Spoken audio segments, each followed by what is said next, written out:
Yeah, who is Vishnu? Who is Sajin? I am Vishnu, sir. And Sajin, sir. Okay, right. Dr. Mukhtar is also there, I think. Uh, Yes, sir. Good evening, sir. Good evening, Dr. Mukhtar. So, just wanted to know any doubts regarding the previous discussions. So regarding CKD, whatever doubts this thing we got, sir, like Krishna spoke to you yesterday. Okay, Apart from that, we have not got any questions, sir. okay, no problems. Now, what I was thinking was, they can even put that in the chat box at the end of our discussion. We can just open the chat box and then We'll do. try Yes. to Oh, answer few of the doubts, because okay, sir. many of the students may be having some doubts. So let them put it in the chat box and we can clear the doubts. Yes, sir. So now another few minutes we will start off. Yes, sir. So what is the time now? It is, yeah, another 2 minutes is there. 2 minutes are there, right? So how you have prepared, Vishnu and Sajin? Prepared well for? sir, we have prepared, sir, as much as we could, sir. No, you people Because are. No, what I have seen is, you're answering very well. So if you can do the same thing in the exam, I don't think there should be any problem in getting very high marks also. sure, sir. Oh. Thank you, sir. We'll try our best, sir. Yeah. No, because it's still exams are there after about more than a month. So now Yes, sir. only people are preparing very well, because your HOD started these classes. It's very good that he started, so that some amount of stimulation for you people have started Yes, sir. to read, isn't it? So that is Yes, one sir. thing. The second thing is, now many of you may not have faced these kind of questions and discussions. Yes, sir. Exactly, sir. Now when you are presenting, and also when other people are presenting and you're watching, you will be knowing how the examination will be conducted, what questions will be asked, and how you people should be answering these questions. So that becomes easy for you. Otherwise, Yes. directly, going there and, examining the patient, sitting in front of the examiner, it may become very difficult, because you may not know what sort of questions you will have to face there. Yes, That sir. is what happened to me when I was a postgraduate long back. So I took my DA after 10 months of post graduation, because I got 1 year exemption. Okay, So sir. I did total MD for 2 years, and within that 10 months after that I took my DA. Okay. So I didn't know anything how the examination will be conducted. I directly went and sit in front of the examiner. Fortunately, I answered very well. I got a distinction also in that Okay. diploma. Okay, sir. So, but I felt that time that, it will be better if we get exposed before, so Yes, sir. that, what sort of questions will be asked and how we are supposed to answer. That's a good thing that this particular batch of yours is having some good exposures. Yes, sir. So always there. And one more thing I just want to ask you is, in between, if you have any doubt, both of you, you can also ask questions in between if you have any doubt. It need Okay, sir. not be, Sure, sir. I'm only asking you and you're trying to answer. Suppose if you have, now you have read and come. So when you have read, you might have developed some doubts. So those Yes, sir. doubts also you can clear in between. So there is absolutely no problem. It's an interactive session. It is not, I'm only asking you questions and you have to answer. That is always Okay. there. And another important thing I want to tell you is, when I ask any question, you need not have to worry even if you don't answer, because anyway, I am there to answer, Okay, because sir. it's only an interactive session. So Okay, that, sir. whoever is listening, all of them can be benefited. That's all the Okay. idea. So now, if 5 is, I think we can start off. Yes, sir. So as usual, no, the one thing is, I know I think that you people were there when we discussed the respiratory system. Yes, sir. So that is for a patient of COPD posted for a non-thoracic surgery. Yes, So sir. Yes. there, almost 6 hours of discussion we had done, and most of the things what one should know about as far as the respiratory system examination, then history taking examination, and even the preparation, investigations, everything we have gone into very much details. For about 6 hours we have discussed. Okay. Yes, So sir. I need not have to discuss the whole thing again and again. Like, for example, smoking and anesthesia. So I discussed almost half an hour about smoking and anesthesia. And so you just have to, go through your previous our discussions.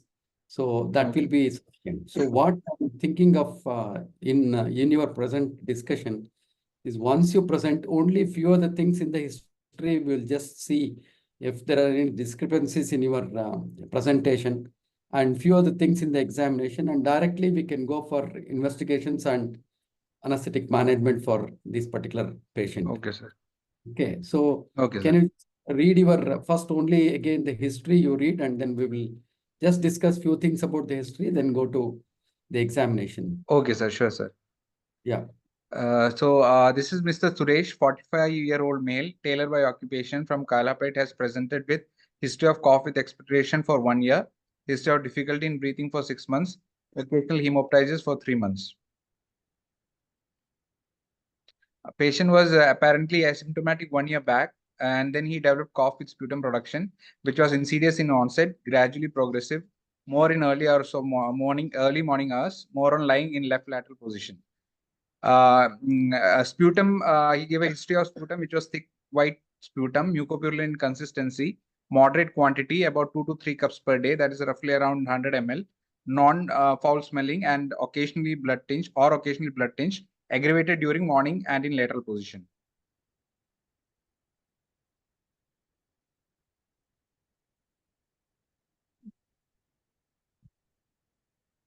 Doctor, change slide. Hello. Mukhtar, Okay. History of presenting illness. History of breathlessness is 6 months.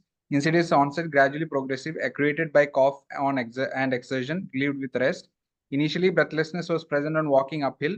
Now he has breathlessness on walking short distances, not associated with paroxysmal nocturnal dyspnea or orthopnea.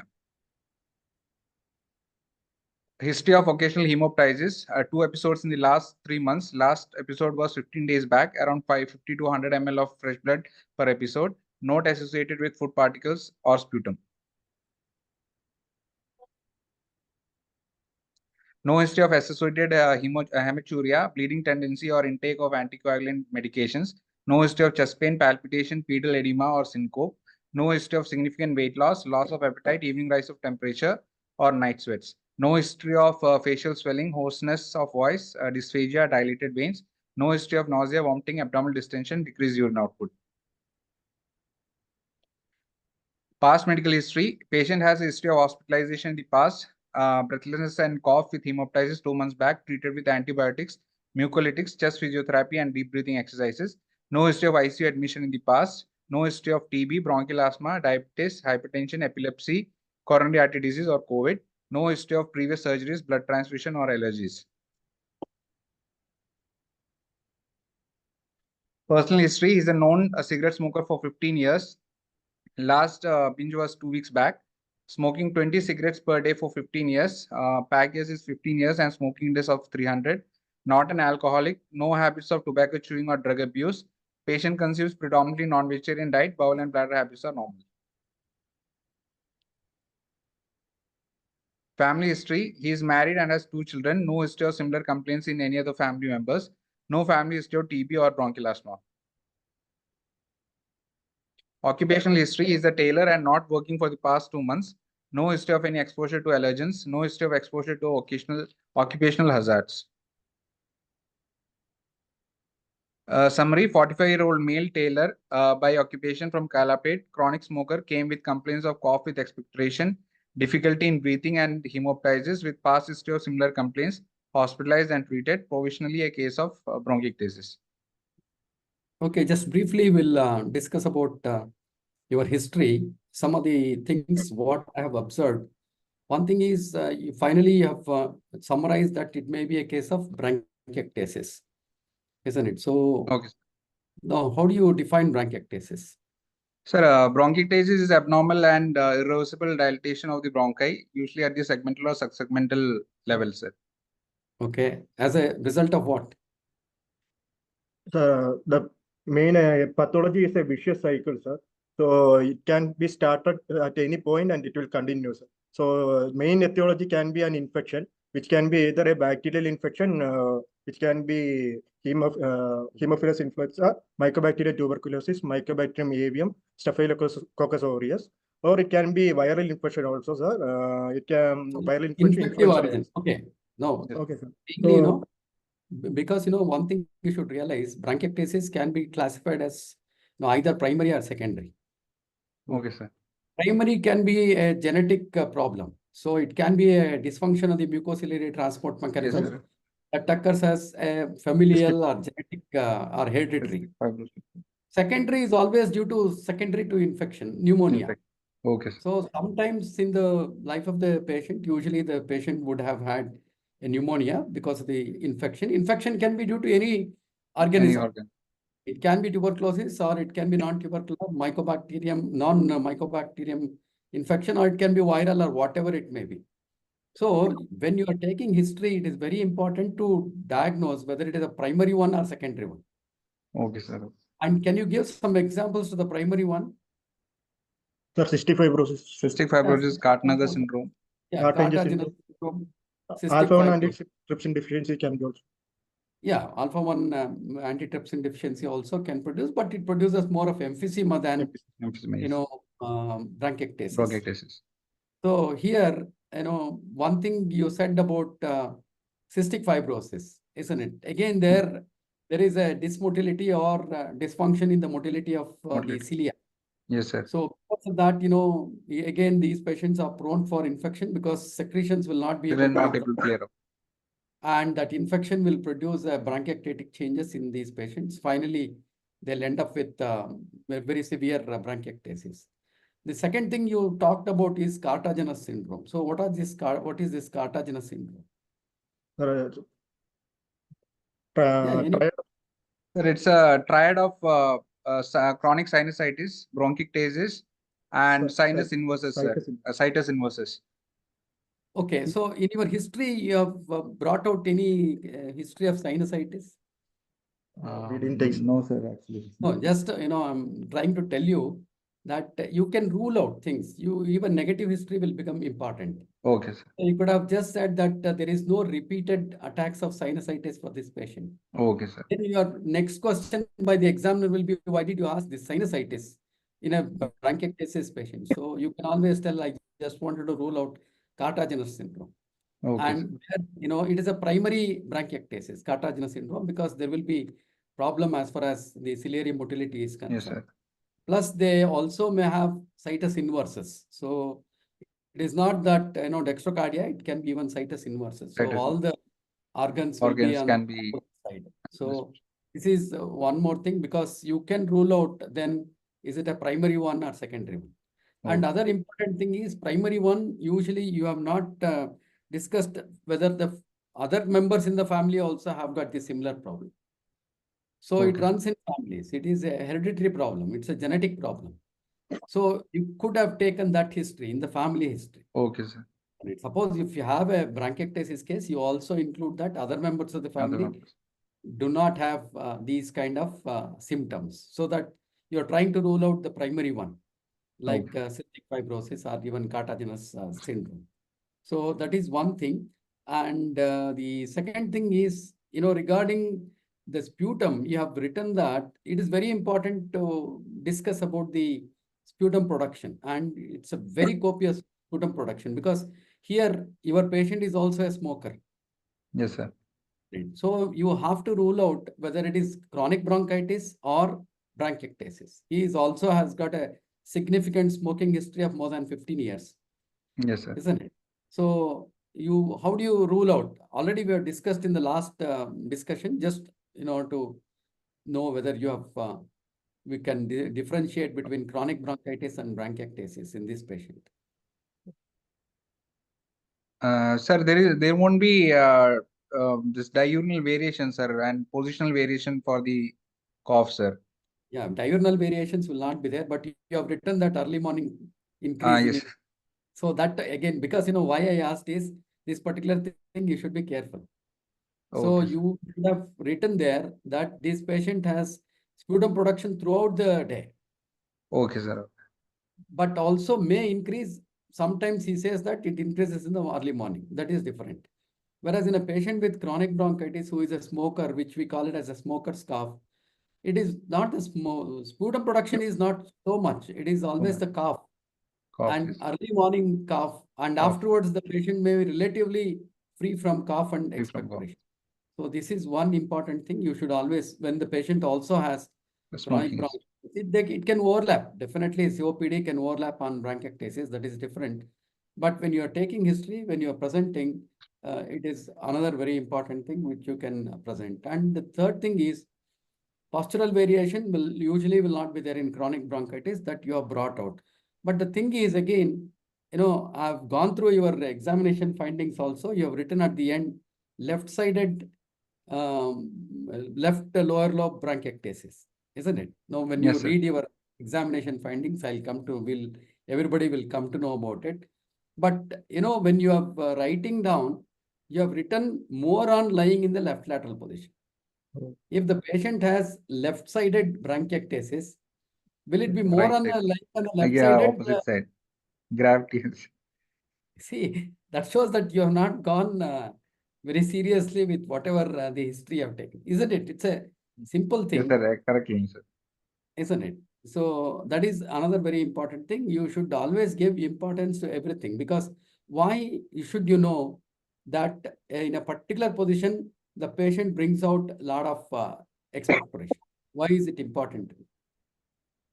Because for the surgery time, we have to put in that position, sir. Non-dependent part should come up, sir, to drain No, the that is later. Postural During drainage. treatment of the patient, postural drainage, sir, for a postural drainage, pre-optimization. no, isn't it? The patient himself will be telling you which particular position he brings out, and the same position you can adopt, and also you can do some percussion vibrations, and also Okay, you sir. can give mucolytic and mucokinetic agents, so that your main aim is to see that it's a wet lung. You'll have to bring the patient to a nearly dry state Dry before lungs. taking up for surgery. That is one thing. Second thing is, again, why posture is important during induction. Is Yes, it sir. important during your induction of anesthesia as far as posture is concerned, to knowing that, in a particular posture, the patient brings out a lot of secretions during induction?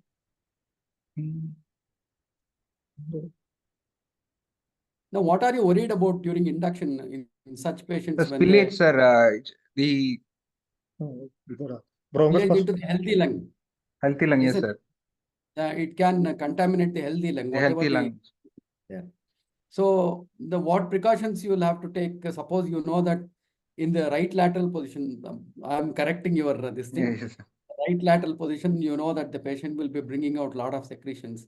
Now, in what position you may have to keep the patient for your induction? Lateral. Sir, left lateral position, sir. Isn't it? So same dependent area where he cannot bring out secretions. Yes, sir. So left lateral position, you may have to keep him when you are planning for induction and so that is one of the precautions you'll be taking to minimize the contamination of the healthy lung. So that is another very important thing. Just in the history itself, by knowing which particular position the patient is bringing out a lot of secretions. So that is one more thing. And another thing is you write down 2 to 3 cups per day, and in brackets you write down roughly 100 ml. No, they don't go together. What is 1 cup of sputum roughly when we say 1 cup? 50 ml. No, 1 Not cup sure. is 6 ounces. That is 200 ml. Okay. 1 cup, always realize that these are some of the, when you say small or large, as far as your liquor is concerned, 30 and 60 ml. Okay. One need not have to say what is small, what is large. Okay. Like that, 1 cup is always 6 ounces. 6 ounce means 1 ounce is roughly nearly 30 ml. 30 ml. So Okay. it's roughly about 180 to 200 ml. So when you are writing down, because this is what the patient is telling you. So it is very important to know how many cups he is bringing out. So if you write down that 2 to 3 cups, it is almost like 400 to 600 ml of sputum. It is okay that they can bring out. The patients will have so much of secretions that will be accumulated in their lungs because of the repeated respiratory infections. So that is another very important thing. And why should you know that he is bringing out so much of sputum at the time of his admission and posted for probably the lobectomy, lower lobe lobectomy, left side? I Sir, gave you the answer before. So for pre-optimization, spillage. preventing spillage and during So the you surgery. will have to bring into a state of near dry lung. Yes, sir. So how much of a reduction of the total sputum production per day should occur? By the time you say that, okay, this patient Less than 100 ml, sir. less than 40 ml. 40 ml. Ideally 20 ml. In a chronic bronchitis patient, it can be 20 ml, but bronchiectasis, you cannot bring to 20 ml. It is even just 40 ml. Less than 40 ml, you know that the postoperative pulmonary complications can be less. And also during your induction and your intubation, there can be less problem as far as the healthy lung is concerned, spillage. So that is another thing which you should be careful about when you are presenting. So, okay, another thing, breathlessness, you have written everything. And, you should have brought out, because, all these problems have started about a year back. Yes, sir. Isn't it? So, about a year back, did you have sort of pneumonia, severe respiratory infection for which he had to take medications for a long time? It was associated with severe cough with expectorations. And these kind of an history, if you bring, now you are telling it is not primary, it is acquired. Yes, sir. So in your history of presenting illness or your past history, you try to bring out this, history of pneumonia, after which the patient has developed these problems. Another very important thing which you have ruled out is, again, tuberculosis is a common problem as far as bronchiectasis is concerned. So you have written that, there is no evening rise of temperature, all those things, fine. And hemoptysis, you have written that copious hemoptysis, usually they'll not bring out copious, very, very rare to find copious hemoptysis in these patients. You have written very high, though intermittent. So usually it is a sign of, malignancy, hemoptysis. Yeah, what are the causes of hemoptysis as such? If the patient is a smoker, then it can be due to chronic bronchitis. It can be lung cancer. No, first you should tell more common causes of hemoptysis than rare causes. Okay, sir. Pneumonia can be. No, just now I told you it is malignancies. Malignancies are any anticoagulants if he's taking medications. Okay, but Then, most important is the malignancy, then tuberculosis. Yes, In India, tuberculosis. it is malignancy first. And second thing is, whenever there is history of hemoptysis, you have to know tuberculosis. These two are the most common things. Of course, other things like chronic bronchitis, bronchiectasis may produce, but very minimal, insignificant amounts of blood in their sputum. So acute hemoptysis can occur when a patient develops a pulmonary infarction because of a thromboembolic phenomenon. Then it will be an acute thing.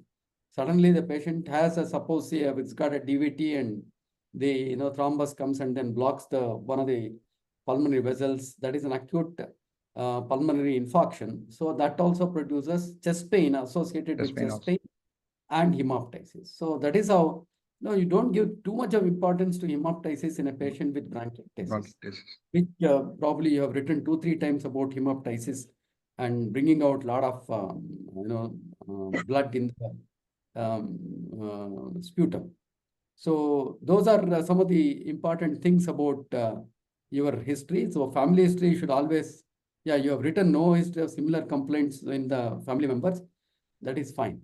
So to rule out primary bronchiectasis.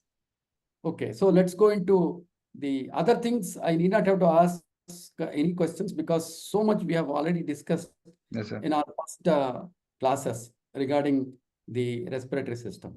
So all those things, again, you go through all those things so that it will help you even in these case discussions.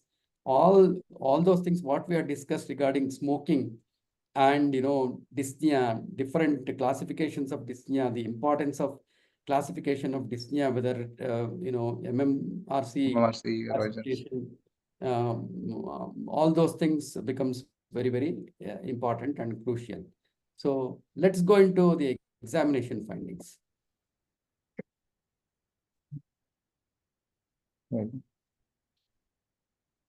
Yeah, ask Dr. Mukhtar to open the examination.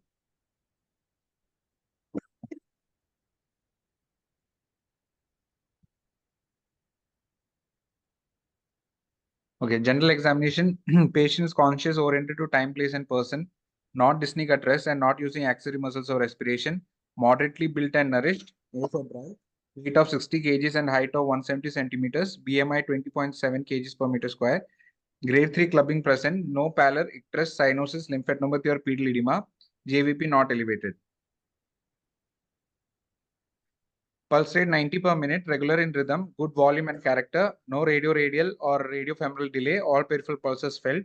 BP of 130/70 mmHg measured in right arm in sitting position. Respiratory rate 18 per minute, abdominal thoracic pattern of breathing. Saturation at room air is 97%.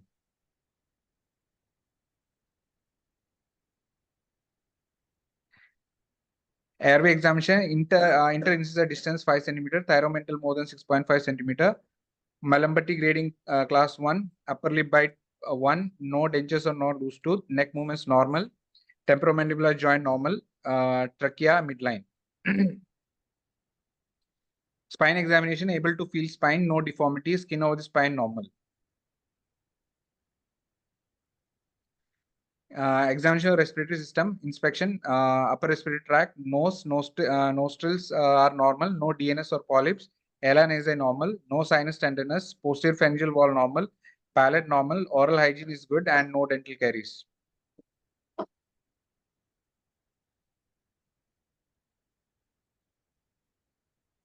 Palpation, all inspectory findings are confirmed. Trachea midline, chest movements bilaterally equal and symmetrical. Shape of chest transverse 27 cm and AP diameter 22 cm. Chest wall expansion more than 5 cm. Vocal fremitus reduced in left infraaxillary and infrascapular areas.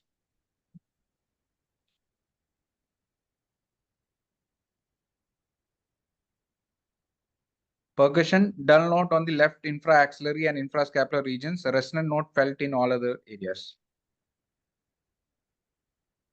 Auscultation, bilateral air entry present. Normal vesicular breath sounds heard over the right side. Breath sounds are diminished in the basal areas of the left side.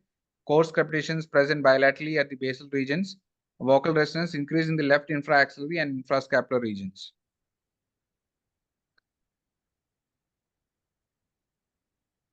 Bedside pulmonary function test. Sabrasis breath holding test 20 seconds.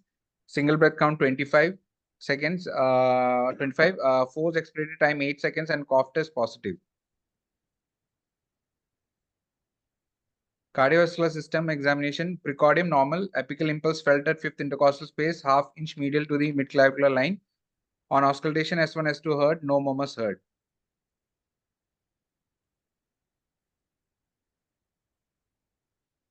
Gastrointestinal system, abdomen is soft on palpation and no tenderness on the superficial or deep palpation, no organomegaly or ascites, no local rise of temperature.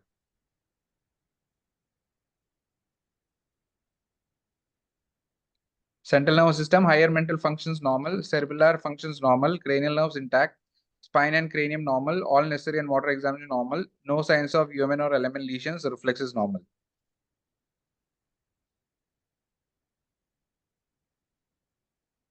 Summary, 45-year-old male, tailor by occupation, who is a chronic smoker, came with chief complaints of cough with expectoration for 1 year, breathlessness on exertion for past 6 months, MMRC grade 1 to 3, occasional hemoptysis for past 3 months, past history of similar complaints, hospitalized and treated.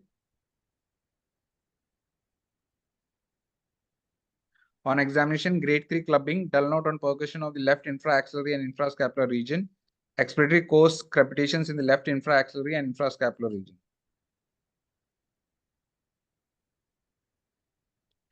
Provisional diagnosis, a case of chronic suppuratory lung disease with MMRC grade 3 breathlessness and a smoker, no active infection present, most probably bronchiectasis involving the right lower lobe with no features of pulmonary left lower lobe, no features of pulmonary hypertension, right heart failure, or respiratory failure. ASA grade 3 posted for left lobectomy.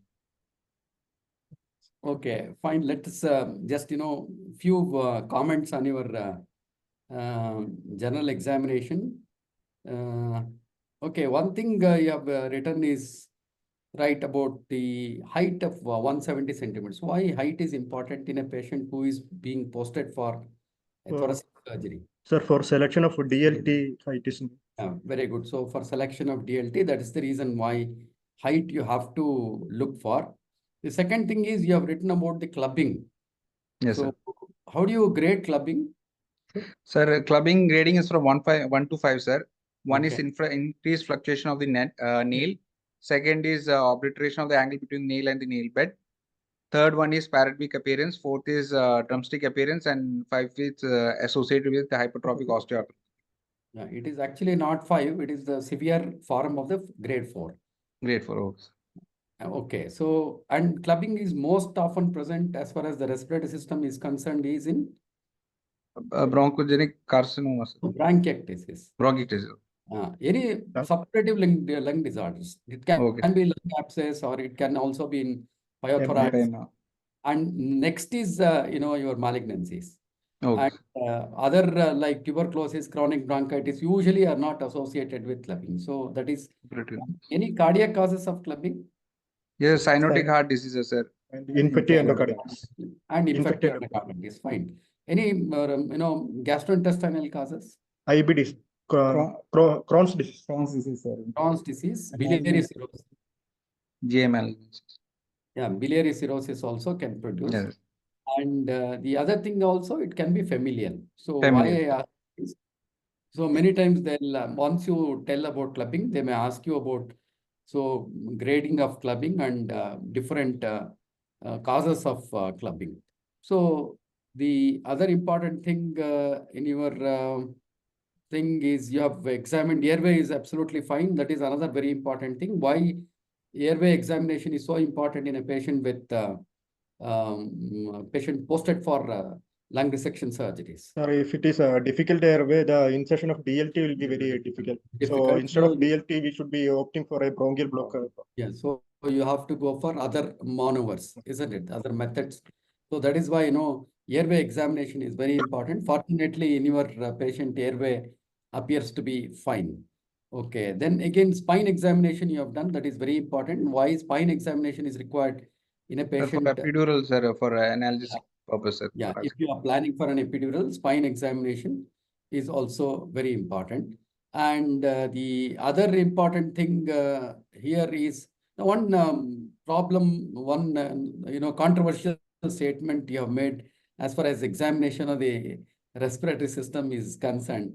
You have written vocal fremitus is vocal fremitus is decreased, you are writing, and vocal resonance you are writing has increased, or there is, let me just see what you have done. Vocal fremitus reduced. Yes, sir. And vocal resonance increased. They don't go together. Reduce, sir. Both are reduced. Yeah, both have to be reduced. No, that is what, I was trying to tell you, because, when you have so much of time also, you have not seen these, some discrepancies in your examination findings. So same thing can occur in the exam also when you don't have much time. So you have to give a lot of importance to these things. If vocal fremitus is decreased, vocal resonance also will be decreased. They cannot go against each other. So all other things are fine. One more thing regarding your history only, what you have left out is current medication history. Totally left out. No. When the patient has been admitted to the hospital, when did you examine him? After he must have been present in the hospital, say for a few days. Yes, sir. 5 days, sir. Yeah, because he requires a lot of preparation. That's why he may be in the hospital for a few days. So what medication? He must be on some medication. And definitely you have to think about whether they produce any problems and you require to investigate, or whether to continue on the day of surgery or to stop on the day of surgery. if you continue on the day of surgery, any interactions with your anesthetic drugs. So can you remember about what the medication the patient is on now? Sir, he was on antibiotics, sir, and salbutamol nebulization, So he is on bronchodilators. bronchodilators, Okay. And he is also on mucolytics also. mucolytics also he is on, isn't it? Yes. So don't forget to write about antibiotics. And which antibiotics you are worried about? If the patient, Aminoglycosides, sir. which one? Aminoglycosides, sir. Aminoglycosides. So what is the problem with aminoglycosides if the patient is on? That prolongs the duration of non-depolarizing muscle relaxants. Very good. So why do you think that they'll prolong? What is the cause? What do they do for neuromuscular junction?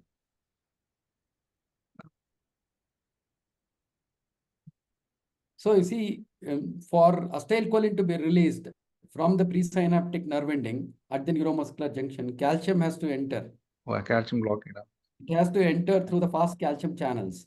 And only after calcium entering inside, it will see that the acetylcholine can be released.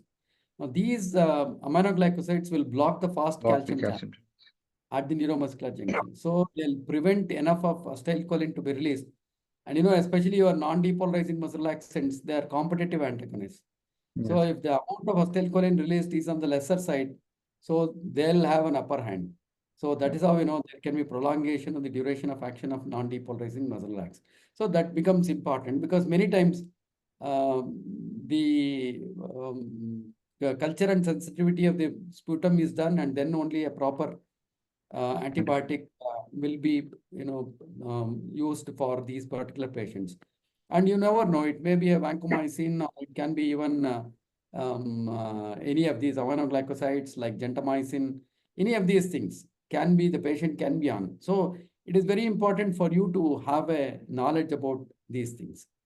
Okay, so that is very important. So medication history, don't forget. And again, we know that beta-2 agonists also have problems. Suppose he is on beta-2 agonist, what investigation you may have to do?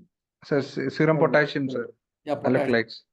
Why potassium is important? If the Sir, hypokalemia, it can cause hypokalemia, sir. Pushes the potassium into the cells, sir. So yeah, from extracellular compartment to intracellular.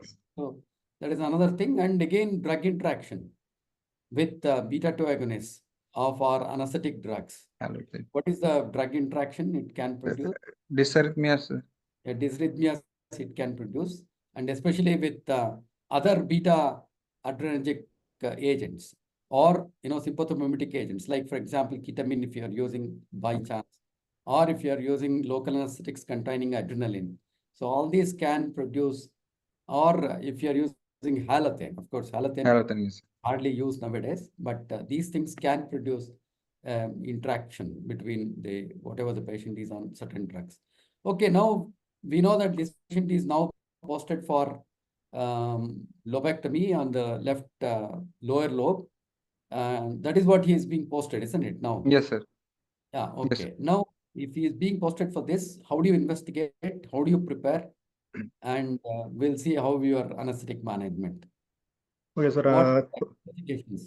Sir, initially I will ask for an HB because it's a chronic illness. He can have an anemia. So, and we need to know a baseline value of hemoglobin also, sir. Then WBC counts since there is an hemoglobin. Why it is so important in a patient posted for thoracic lung resection surgeries? Because the resection can cause massive blood loss, sir. That is the most important thing, isn't it? So the patients can bleed a lot, especially thoracic surgery. Even post-operative bleeding can occur. That is why drains are placed so that if the blood bleeding occurs, so that it can come through the drain, they can know about it. So, but blood loss is very common. So you may have to estimate the maximum allowable blood loss, isn't it? So you know what is the MABL, isn't it? Yes, sir. So how to calculate? Yes. So that definitely that how much blood or the blood components you may have to arrange for these patients. Second thing is the hemoglobin. Why hemoglobin? Not only for MABL, the oxygen carrying capacity becomes very important, isn't it? Yes, sir. These patients, as you said, that this patient may require a one lung ventilation. So Yes, lung sir. isolation is very important in a Yes, patient sir. with bronchiectasis. So if you are ventilating only one lung, so is there any problem if he has Hypoxia already? can occur. Pardon? Hypoxemia. Hypoxia can be occur. Is very common. So hypoxemia can be exaggerated if the patient also has Low HP. anemia or decreased hemoglobin concentration. So definitely you have to improve his hemoglobin concentration before taking up. And majority of the times, as you yourself have said, that it may be because of nutritional problems in these patients. So any chronic infection can produce anemia. Second thing is you are also telling repeatedly about hemoptysis. So hemoptysis also can produce anemia in this patient. So you have to improve his hemoglobin. There is no contraindication for preoperative blood transfusion also for this patient. Yes, sir. Like in renal, yesterday we were discussing, definitely you don't give blood transfusion for a patient with chronic renal disease. Here, there is no problem. Definitely you should be able to improve his hemoglobin. That's why hemoglobin becomes very important. Okay, so next continue. Total count. WBC count, sir. It will be Okay. elevated. So it can be neutrophilic predominance and or lymphocytic. If it is neutrophilic, it will be bacterial infection. And if it is lymphocytic, it can be viral or it can be TB also, sir. Then I will. Now you have done the investigation. Total leukocyte count is 24,000. Neutrophils are increased. Bacterial. Patient is supposed to be taken up for surgery tomorrow.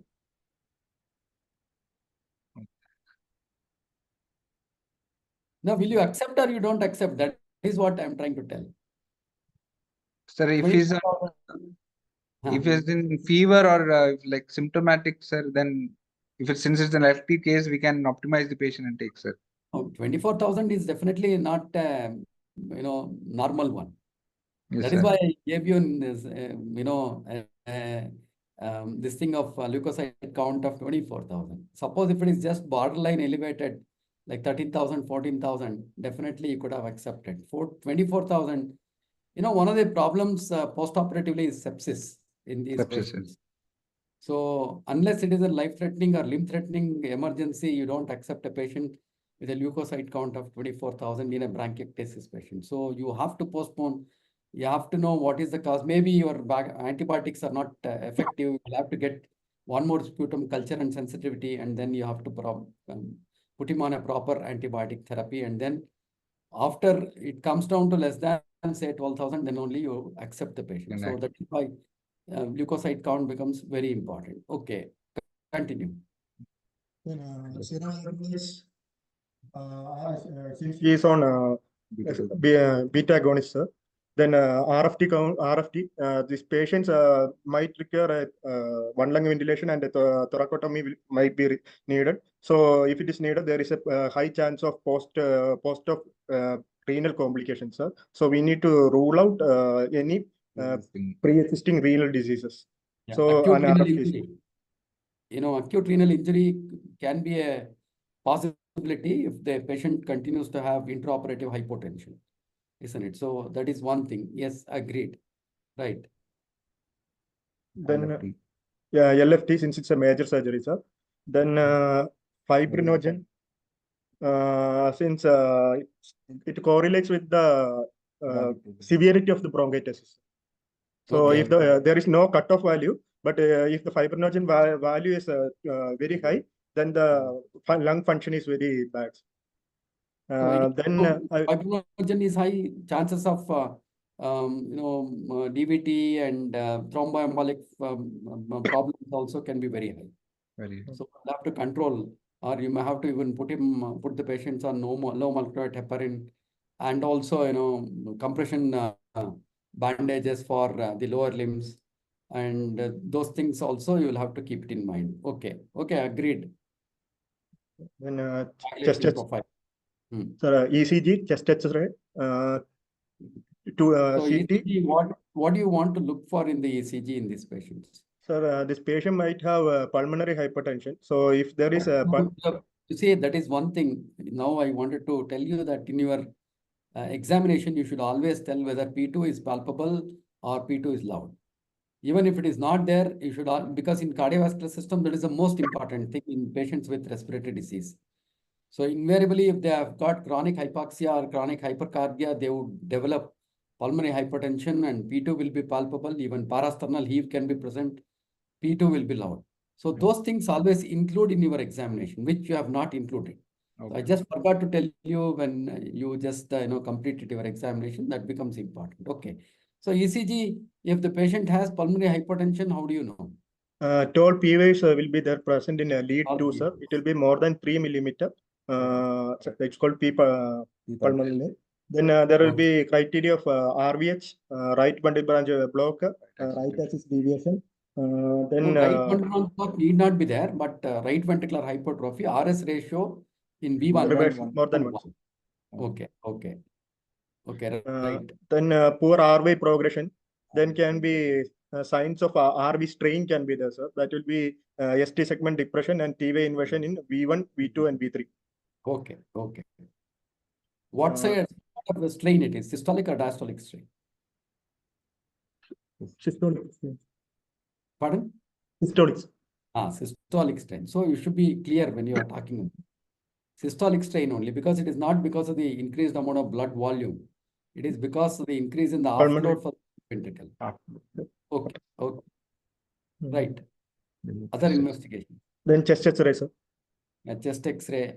Routinely, you will be taking chest X-ray for all these patients, or this particular patient you require to have chest X-ray? Sir, we have to take, sir. Anyway, we have to take chest X-ray, sir. But if CT is done, chest X-ray is not required. But okay, let us say chest X-ray. Why you have to take a chest X-ray as such? So to know the extent of the bronchiectasis, sir, and to rule out pleural effusion or relapse TB or any cavitated lesion, sir, and also to check the position of the trachea and the bronchi, because if there is fibrosis is there, there might shift the trachea. So for that also, sir. Is it the position of the trachea and bronchi or the dimension of the trachea and bronchi? Which sir, we have from the chest. Sir, from the chest X-ray, we can find the size of the diameter of the trachea in the clavicular level, which can be used to find out the size of BLTs. Yes, very good. So that is the most important, isn't it, in all these patients? So that is one thing. And at the level of the clavicles, you measure the tracheal diameter. And based on that, we'll come to that next. How do you select the double lumen endotracheal tube? Otherwise, if you have a CT, what kind of a CT you would like to have? High resolution CT. High resolution CT, fine, that you can get. And any particular specialized CT you want, you can even discuss with the radiologist and you can get it.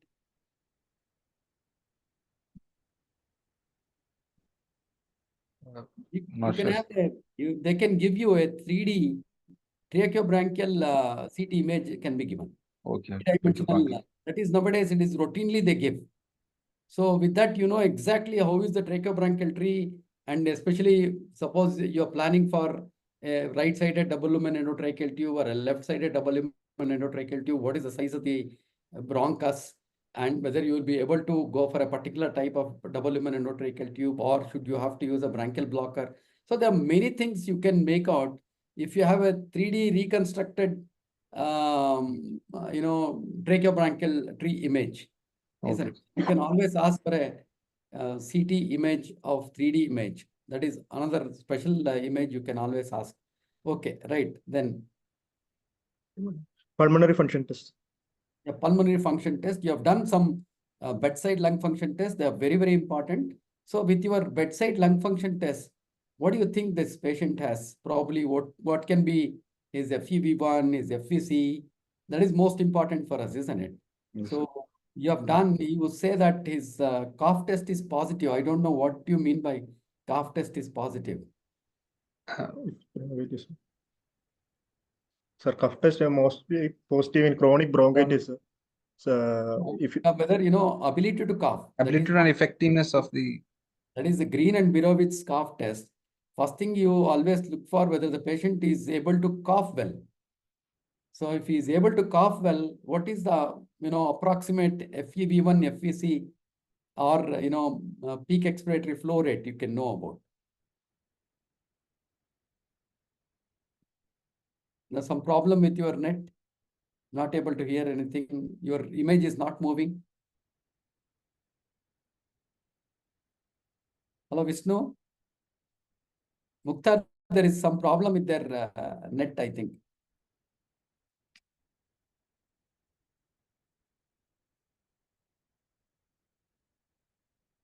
Hello.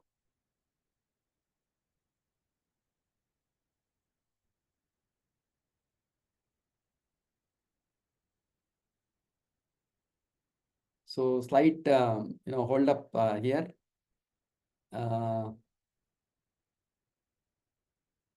We have lost Vishnu and Sajin. So 1 second, sir. I'll just contact them and see. Yeah. Okay, sir.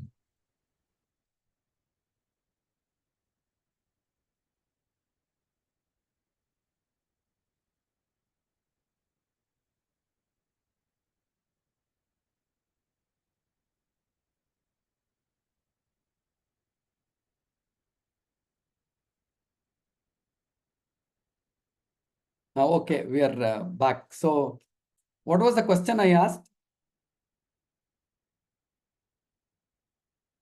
No, I just asked some question for you. I also just forgot what question I asked.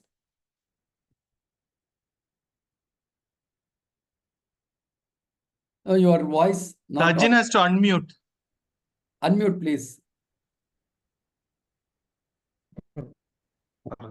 Audible, sir? Here, sir. No, I just asked some Hello? questions to you last when we lost your contact.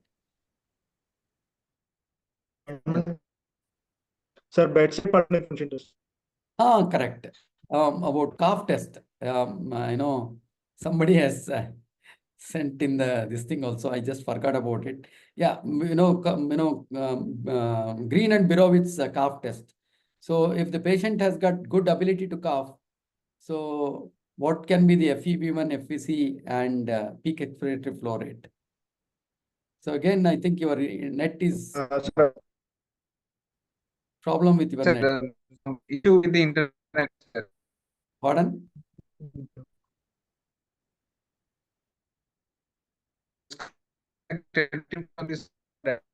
Okay, let me tell you also because why unnecessary wait. If a patient can cough well, and that it will give an indication that the FEV1 is more than 15 ml per kg body weight, and FVC is more than 20 ml per kg body weight, and peak expiratory flow rate is more than 200 liters. So that is very important, because if the patient has got a good FEV1, that is what is most important to accept these patients also, because we always look for what will be the predicted post-operative FEV1. So simple bedside lung function test can tell us what can be what is the present FEV1, so that we know that when such an amount of resection of the lung is done, so what can be the predicted post-operative FEV1. So that is very important to know about. So that's how, cough test is important. The other tests are also very important, like what is the amount of reserve the patient has, isn't it? So all those things, the bedside lung function test should be in detail. We should always write down, because peak expiratory flow rate is also important, where the Snyder's match blowing test, at what distance the patient can blow the match, whether it's 9 liters, 6 liters, because any patient with less than 200 liters of PFR is not fit for any kind of thoracic surgery, especially lung resection surgeries. So you have to be careful. So it is all by just doing a simple bedside lung function test, you can get these things. Okay, coming to your specific lung function test, just a few minutes of specific lung function test. You always go for 3-legged stool test, isn't it? That is Yes, what sir. also we have discussed. And 3-legged stool test, because this 3-legged stool is very, very popular among anesthesiologists, because we always sit on a 3-legged stool. And that's how, only in Miller it is given as 3-legged stool test, so that you remember easily. It is like a mnemonic like. So 3-legged stool test, now we'll have to do mechanical functions of the lung, then Parenchymal function reserve, and cardiopulmonary. cardiopulmonary. So can you just tell about the mechanical functions and their importance for this particular patient?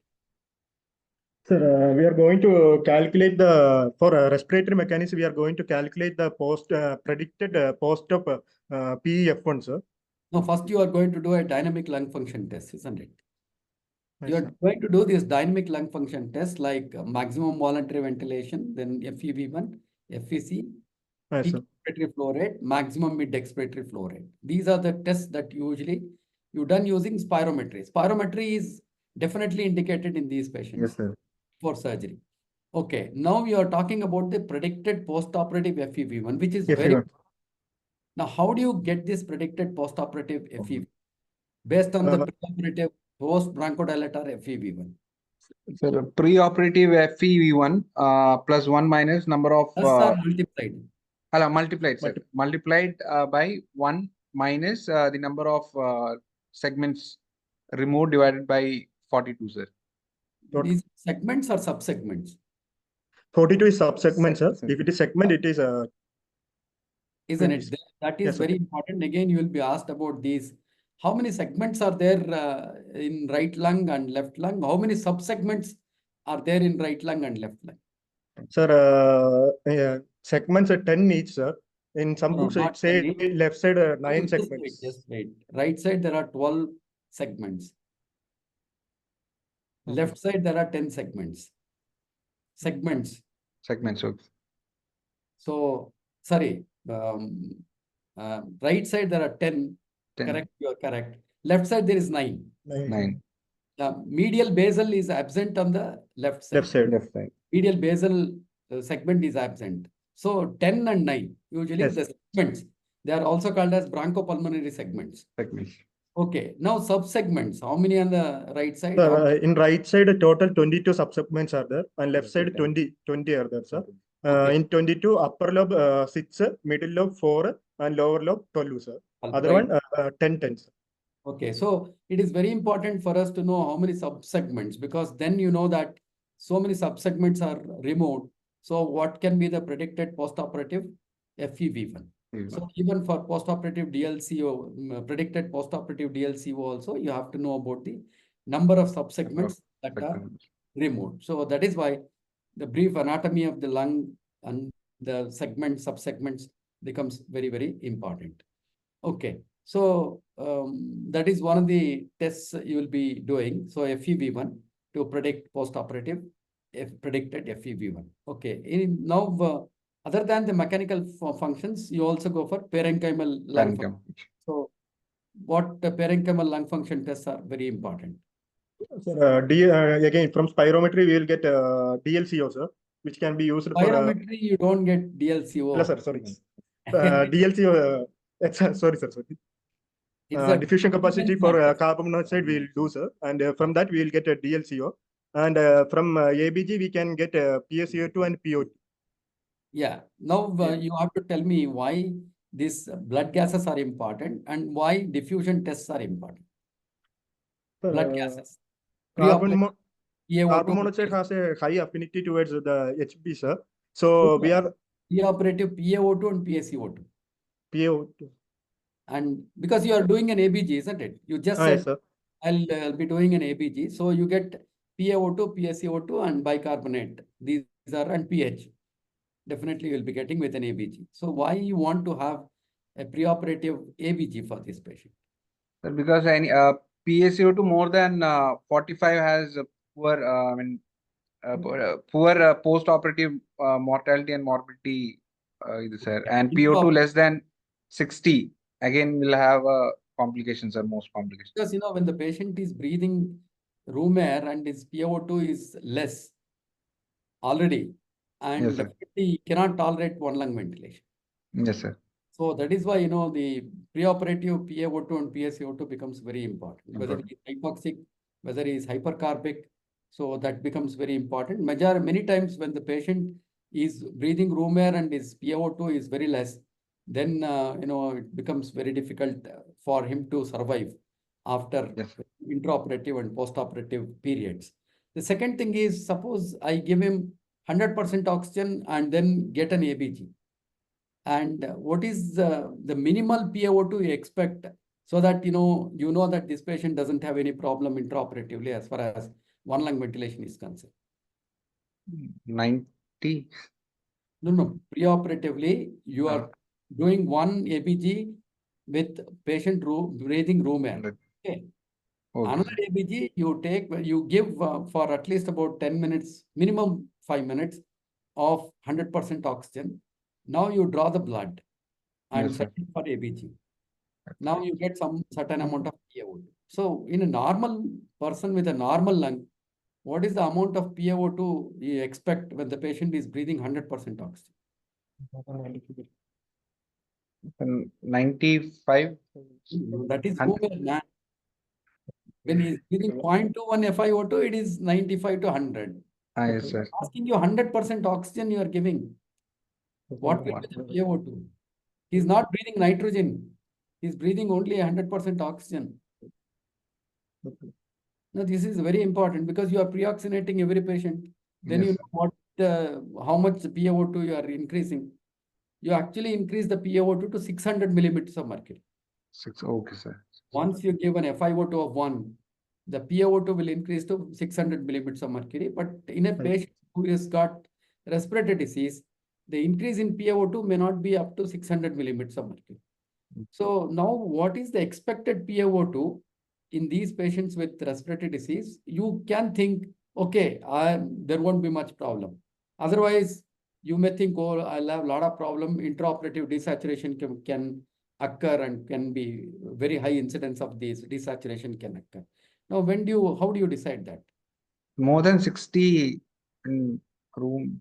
Again, you're still thinking about patient breathing 0.21 FiO2. Okay, after 100% OTC. Yeah, patient is breathing 1 FiO2 of 1, where normal people you expect 600 millimeters of mercury of PaO2.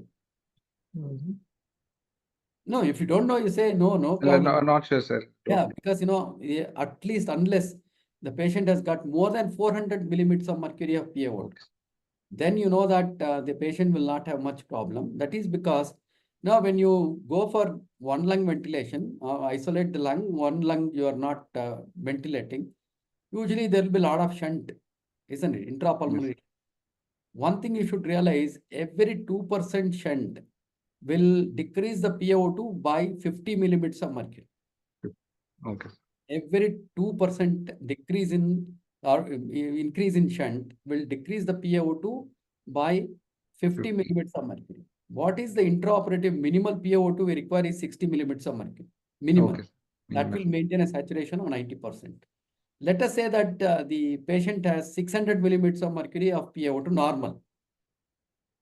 So if almost 500 millimeters of mercury drop is there, and his one lung ventilation will produce, even with FiO2 of 1, is now he can have at least about 100 millimeters. That is fine. But 500 millimeters of mercury drop in PaO2 will be because of a shunt of 20%. Okay. Yes. And in these patients, there can be more than 20% shunt. Okay. If preoperatively the PaO2 is just 400 millimeters, they'll not be able to tolerate this amount of shunt when you collapse one lung. I hope you have understood. Yes, sir. Not understood, again, I can explain to you again. So every 2% increase in shunt will draw 50. will produce a drop of PaO2 by 50 millimeters. Okay. 50. Let us say his PaO2 is 600 millimeters of mercury when you are using FiO2 of 1. FiO2 1. Okay. Now, if you collapse one lung and produce a shunt, now, let us say it's only 20% shunt. But the shunt will be more than that. For 20% shunt means the decrease in the PaO2 will be 400 millimeters of mercury. Sorry, 500 millimeters. 500. Because every 2% is 50 millimeters. So 20% means, 10 times 10 into 50. So 500 millimeters of mercury drop in PaO2 will occur. So still he can have 100 millimeters PaO2.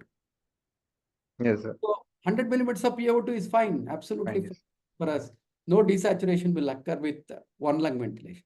But imagine his PaO2 itself is 400 millimeters of mercury when you are giving 100% oxygen. Now, with shunt of 20% and a fall of 500 millimeters, how can you tolerate? Yes, sir. You cannot. He will not be able to tolerate. He cannot maintain more than 60 millimeters of mercury. So that is one thing you should always remember, and you may have to go for alternate techniques in such situations. You have to discuss with the surgeon. So these patients likely to desaturate. I may have to collapse only that part of the lung where the surgery is being done. The remaining part of the lung you may have to ventilate, isn't it? So Yes. you require more complicated type of ventilatory strategies you may have to use. Okay. So that is the reason why you should know about the PaO2 as such. Okay. With FiO2 of 1, you get 2 ABGs, one with room air, One with breathing 100% 100%. oxygen. Okay. So, and now coming to the DLCO. Tell us about DLCO. Diffusion What? capacity of the lung for carbon monoxide. Carbon monoxide. Sir, actually, it estimates the amount of surface area which is available for the Gas exchange. gaseous exchange, sir. Correct. So the carbon monoxide has a high affinity towards the HB. So it can give the functional surface area will be given for the gaseous exchange, sir. So the normal value is 80 to 120%, sir. And if it is 60 to 80, it is mildly reduced. Then 40 to 60, it is moderate reduced. Less than 40, it is severely reduced, sir. And we need a predicted DLCO can be calculated from this, and we need a more than 40% of DLCO for proceeding to the surgery, for the surgeries. Predicted is. Just for proceeding for the surgery, it is also to know whether you can extubate the patient on table. Yes, sir. Isn't it? So Yes. that is why, predicted postoperative FEV1 more than 40%, predicted postoperative DLCO more than 40%. 40%. It becomes very easy for you. Okay, you can predict whether you will be able to extubate the patient on table or not. Or Yes, it requires ICU management, and gradually you may have to wean the patient. Wean the patient. And another thing is, suppose if the predicted post-operative FEV1 is less than 40%, but DLCO is more than 40%, then also you can extubate the patient on table. So that is how predicted DLCO, post-operative FEV1, both are important. Okay, that's about the parenchymal lung function test, and then of course the cardiopulmonary reserve. So just enumerate the tests you do for cardiopulmonary reserve. Sir, Stair climbing. stair climbing test can be Shuttle done, test. sir. Then 6-minute walk test. Shuttle test. Then Shuttle test. endurance shuttle walk test, and So stair climbing, shuttle test, and this 6-minute walk test. Okay, okay. So these are usually done, or you subject the patient for CPET. Cardiopulmonary exercise testing. Exercise testing. That is, best thing. Best thing. Exactly, you can calculate what is the VO2, what is his anaerobic threshold, and how much of lactic acid he is going to produce for a particular type of exercise. What is the amount of carbon dioxide that, is excreted out. Everything is measured, and exactly you can know what is his VO2 max there. Yes, sir. So that is again very important. Why should you know about this CPET and then cardiopulmonary reserve tests? Why are they required? What is the use? And again, to whether the patient can undergo the surgery or not, sir, and also withstand the one lung. Whether the patient can withstand. That is, your preoperative FEV1 and DLCO, that they will decide. It is mainly, all these patients develop postoperative pulmonary complications. Any patient, respiratory disease patient, that too posted for thoracic surgery, there's a high risk of developing postoperative pulmonary complications. You can even die because of postoperative pulmonary complications. So that is why if he has got a good cardiopulmonary reserve, so the chances of these patients developing postoperative pulmonary complications be decreased. So that is the reason why you also get the postoperative pulmonary complications. Sorry, the cardiopulmonary reserve test. Okay, what else you want to get? Anything, any more investigations you would like to get before? Sir, So VQ scanning, sir, with Yes. radioisotope Yeah, scanning. especially when you are not very sure about predicted postoperative FEV1 DLCO. So in such situations, ideal would be to go for ventilation perfusion Scanning. FTR scans. Or how this VQ scans will help you. Sir, it can be used to calculate the post-op FEV1 and also for expected loss of function can be also calculated. So you can predict what can be the postoperative FEV1, one. Okay. Then The other thing, expected loss of function. especially, which particular, for example, now the non-dependent lung, which is the operating lung, suppose it has got less amount of ventilation, less amount of perfusion. So anyway, you are collapsing it. Yes, sir. There won't be much problem as far as intraoperative desaturation is concerned. But if this lung also has got very high ventilation and perfusion compared to the dependent lung, which is being ventilated, then you can expect very high incidence of intraoperative desaturation. Yes, sir. Because you are collapsing a very healthy lung. Yes, sir. So that is the thing, VQ, you have to know about of the lung that is being operated, which will be collapsed lung, isn't it? So Yes. that is why ventilation perfusion scans also you can get done. Okay, Yeah. so then anything else? Echocardiography, you did not mention. Echo. Yes, sir. To measure the pulmonary artery pressure, sir. And And also to right. RVH.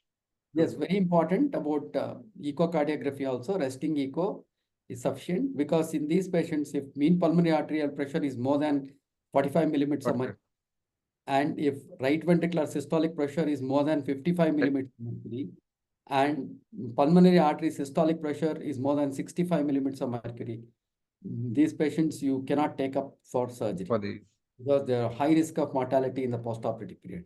So 45, 55, 65. So just remember, MPAP more than 45, right ventricular systolic pressure more than 55, and pulmonary artery systolic pressure more than 65 millimeters of mercury. Severe pulmonary hypertension. Yes. So they'll not do well under surgery in the postoperative period as well. So these are some of the investigations we would like to do. And now just enumerate the, how do you prepare these patients? Just enumerate the 1, 2, 3, 4, 5, 6. Sir, smoking cessation, sir, first of all. Okay, right. Then best is to stop before 8 weeks. Okay. So minimum. Right. Then bronchodilator therapy, sir, for the patient. Continue with bronchodilator therapy. Right. Continue bronchodilator therapy. Then mucolytics, they can continue, sir. Then steroid therapy, if they are taking, they can continue steroid therapy, sir. Usually they may not be on steroids, bronchiectasis, because yes, sir. if you give infection can flare up, isn't it? Yes. So Sir, then chest physiotherapy, sir, that's percussion, vibration, and postal drainage, sir. that is the most important thing, isn't it? Yes, the sir. physiotherapy. Then lung expansion therapies like incentive spirometric deep breathing exercises, all those. And IPPB also. IPP. Intermittent positive pressure breathing. So can you get intermittent positive pressure breathing with your incentive spirometer? Incentive spirometry, isn't it? You usually make them use the incentive spirometry before only, isn't it? So that is usually you ask them to take a deep breath. It is a sustained maximum inspiratory effort. Okay. So that is usually, it's a sustained maximum inspiratory effort. So you have 600 ml, 900 ml, 1200 ml. That is the flow, peak expiratory flow rate you can get per second, or per the duration of the inspiratory effort. Now you reverse it and then connect your tubing. That is for IPPB. IPPB, okay. You can make him to expire against closed. So that also you can make him to do both inspiratory exercises and expiratory exercises. Okay. So anything else? Culture and sensitivity of this. Culture and sputum culture and sensitivity, sir. Proper antibiotic therapy. Again, suppose if it has not been done, and that is another thing which, and if the patients are in failure, cardiac failure, right ventricular failure, you have to treat right ventricular. then only take up for. So Take these up. are some of the preparations, and preoperative physiotherapy is the most important thing in wet lung patient. Okay, so all these things you have done. Now this patient has been prepared well. He has got a dry lung, almost less than 40 ml per day of his sputum production. Now he's been posted for surgery tomorrow morning. So now how do you go ahead? Neuron. Sir, the day of the surgery, sir, Day before the surgery, I'll examine the patient again, sir. I'll give him an anxiolytic and H2 blocker drug like ranitidine or something. Okay. Then I'll have a the beta-2 agonist nebulization, sir. Salbutamol nebulization, I'll ask them to continue. Continue. Okay. Yes, continue. That's all, sir. In the day of the morning, again, same thing. I'll You ask have them to have to tell him about the NPO status. after 6 Don't hours. forget about the NPO NPO status. status. Be instructed to the patient. Plus, you have to take a consent, informed Yes, consent. So these things routinely you should tell. okay, sir. Taking informed consent and instructing the patient for NPO, because NPO orders usually very important because you Yes. want the patient to have clear fluids till 2 hours before surgery. Yes, sir. So why it's important? So aspiration, sir, because No, nothing to do with aspiration. Otherwise, the patient can come into the OT with hypovolemic status. hypovolemic status. Because surgeons will tell them not to take anything from Not to the previous night. Okay, if the patient is not taking anything since the previous day, it's fine. But as long as he is on IV fluids. IV fluids, yes. So once he is on IV fluids, maintenance fluids, he need not have to drink water or anything. But that is unnecessary expenditure for the patient, and he'll not be able to move around in the night, isn't it? So instead of that, you allow him to take a lot of clear fluids till morning 2 hours before the surgery. So that is why we always advocate them to have clear fluids till 2 hours before surgery. Okay. Okay, now next morning. Sir, on the morning of the surgery, again, sir, I'll ask him to continue the beta-2 agonist salbutamol nebulization, sir. Okay. And what about your OT preparation? You have to prepare, isn't it, now? Before yes, sir. taking the patient into the OT. Sir, What I'll arrange for double lumen tube bronchial blockers. Do you think that this particular surgery requires lung isolation? Yes, sir. No, Because, how do you classify the indications for lung isolation? Sir, lung isolation indication is classified into absolute and relative, sir. In absolute indication, it's mainly for the prevention of spillage into the normal lung. Yeah, one is so this will be in infections like abscess, any lung abscess or infected system. Then in case of bronchiectasis or in massive pulmonary hemorrhage is there. Then second thing, in order to distribute the ventilation, sir.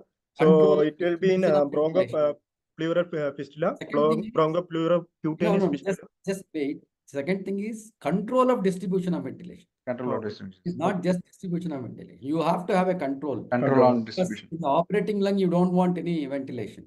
That's why you have a control. Okay. Second is control of distribution of ventilation. That is in case of bronchopleural fistula, bronchopleural cutaneous fistula. In case of cyst, in case of any bulle present, then the next thing is if you want to do unilateral lung lavage, pulmonary lavage. Then VATS, video assisted thoracoscopic surgeries. These are the absolute indications. Then relative indication, it is again divided into the surgical exposure, high priority, and surgical exposure, low priority. In case of surgical exposure, high priority, it will be first one, aortic aneurysm, sir, thoracic aortic aneurysm. Second thing, in case of pneumonectomy. Third one, upper lobe lobectomy. Fourth one, lung transplants. Lung transplant and minimal invasive thoracic surgery. Okay. Cardiac surgery. Yeah. Then surgical exposure, low priority, it will come in esophageal surgeries. Then middle and lower lobe lobectomy, as well as mediastinal mass resection. So now you know the indications for lung isolation. This particular patient posted for lower lobe lobectomy falls into which kind of, It's a low priority, sir. Low priority. low priority. It is not a, it is a relative indication. It is not an absolute indication. It is a relative indication. It doesn't come in absolute indication, but that is a surgical one. As far as his medical condition, is it an absolute indication or not? Yes, sir. Bronchiectasis, there can be Yeah, high it's got chance of spillage. bronchiectasis. The first one where you want to prevent the spillage of the infected material into the normal lung. So if you think about the surgery, it is a relative indication. Relative. But if you think about his condition, his disease status, it is an absolute indication. So naturally, you have to go into lung isolation technique, isn't it? So what are the different methods of lung isolation you want to use, and what method you want to use in this particular patient? For that, you have to prepare yourself beforehand. Yes, sir. You can't bring the patient in and then you'll have to, you cannot just think what lung isolation method I should use in this patient. Okay, now you tell me what are the different methods of lung isolation? Double lumen tube can be used. That's the gold standard. Second one is a bronchial blocker can be used. Double Univent, DLT. Okay, one is DLT. Right. univent tubes can be used, sir. Bronchial blockers. So and then endobronchial tubes can be used. Yeah. Then These are the four, Yes, sir. isn't it? One is DLT, another is a bronchial blocker. Blockers. Third is, as you said, the univent tube you can use. That is a part of actually a bronchial blocker only, univent tube. Or you can have a single lumen, Single lumen specially endotracheal. designed single lumen endotracheal tube, which can be pushed and make it into a endobronchial one.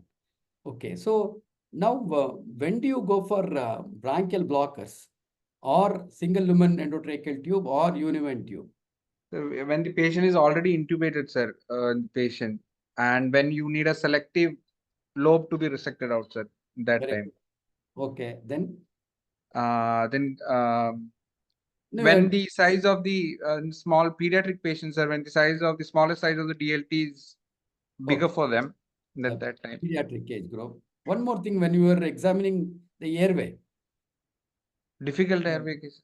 isn't it difficult airway? Again, you go for, you cannot Yes, sir. regular double lumen tube because it may take a long Yes. time Yes, for you sir. to introduce very difficult airway. So usually you go for a bronchial blocker, especially for example, now let us say when you have examined, there is a temporomandibular joint ankylosis is there. Yes, sir. In such situation, can you use a double lumen endotracheal tube? No, sir, no. I don't think you will be able to use. Or in a patient who has got a tracheostomy. Tracheostomy, yes. Usually, unless you have a specially designed DLT, you cannot use the regular DLTs for tracheostomy. Then also you go for a bronchial blocker or a univent tube or any one of these, or a single lumen endotracheal tube you can use. Okay. Now, DLT, usually many questions will be asked regarding double lumen endotracheal tube, and also it will be kept for you in the practical exam also. In the afternoon Viva was one of the stations in the equipment, DLT will be there. And many times we will ask you to pick up any tube or any equipment there. Invariably, you people will be picking up the DLT because you can answer all these things, indications and method of insertion, all these things you can easily tell. So one thing is, now what kind of double lumen endotracheal tubes we are routinely using? The name of the double lumen endotracheal tubes.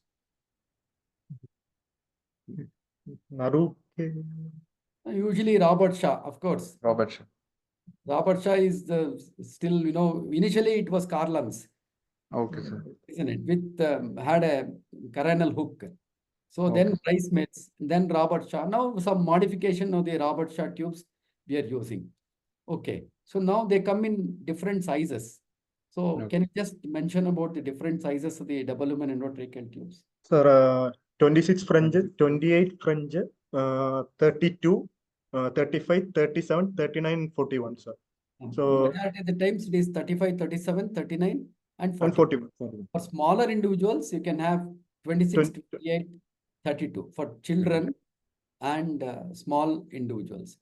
Okay, so when we were discussing about the height, we were also telling in order to select the size of the double lumen endotracheal tubes. Can you just tell Based on the height of the patient, how do you select? Okay, so sir, if it is for male less than 160 centimeter, we will use 37 French, sir.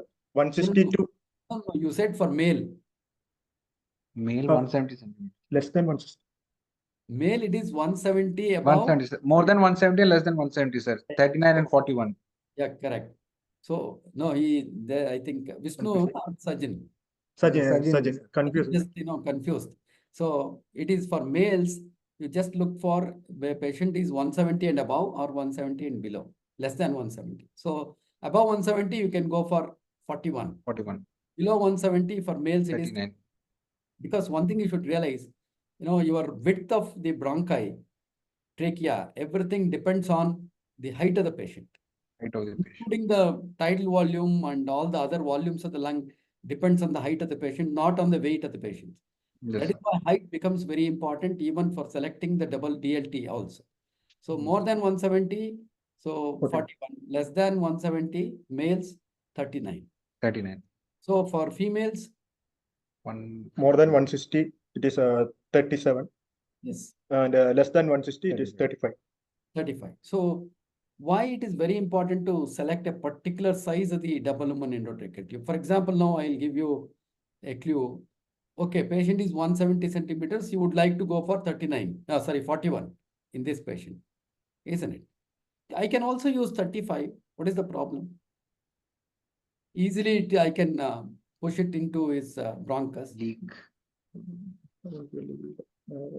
So there will be leaks, sir, after the One cuff. is you may think that there may be a leak because the maximum inflation of the endobronchial cuff 2 to will 3. do some amount of leak. One. Okay, what is the other problem? Margin of safety. No, when you are introducing, usually you introduce till you get a resistance, isn't it? Yes, sir. You can go like it will go further, sir. Again. Yeah, you can even push the tracheal part very deep into one of the bronchus. One of the bronchuses. And if you inflate, you can even rupture because trachea, Yes, you will be inflating with 10 to 15 ml. Yes. Isn't it? So that is a real problem. That is why it is very important to select the correct size DLT for each of the patient. Now you have agreed, isn't it? Agreed. So unnecessarily you may push it very deep and you can produce problems. And that is why selection becomes very important. And when do you select this smaller tubes? Like 22 and 28, 26. Sir, pediatric cases, sir, and More than 30 kg weight, more than 8 years old. 26 French will use. Okay, okay. So suppose a female is there less than 150 centimeters of height. Less than 150. less than 150. It is 35 size, sir. No, don't go for 35. Less than 32. 150. In Asian population, it is better to go for a 32 size. 32 size of 35 will be, if you just go with, okay, less than 160, I'll go for 35. Asian population, again, in Asian population, the bronchi and bronchioles are smaller when compared to the Western. Okay. So it is always better to go for 32. So another thing we also discussed about the diameter of the trachea. You were mentioning at the level of the clavicle, we'll measure and then go accordingly, isn't it? So Yes, sir. based on this diameter, how do you select the double Sir, DLT? 40 weeks. we can calculate predicted mainstream bronchus width, sir. That is 0.45 into tracheal width plus 3.3. No, easy. Then the tube No, size, if it is don't go more into- than No, don't go into such complications. Only As long tracheal as, if the width, more than 14, we will use very simple. 30. 20 like that, sir. For more than 40, 35 French, sir. More than Correct. 60, 37. More than 15, 37. More than 16, 39. More than 18, it is 41. Yeah, isn't it? So that is more simple. You need not have to go into all those formulas and all. So you just see whether it is 14, 15, 16, and 16, 18. Suppose if it is less than 14, it is about 12 or 12.5. Then what this thing you will be taking up? So less than 14, always you go for especially blocker. around 12 centimeters, 12 millimeters, you go for a 32 size in adults, especially females. So that is another way of selecting the DLT. Okay, coming to the right and left DLT are there. Which one you prefer always? Left, sir. Left, sir. Left DLT. Why left DLT is preferred?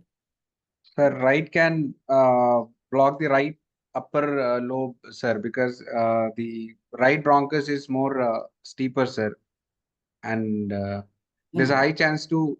Right bronchus length you will have to talk about. Yes, sir.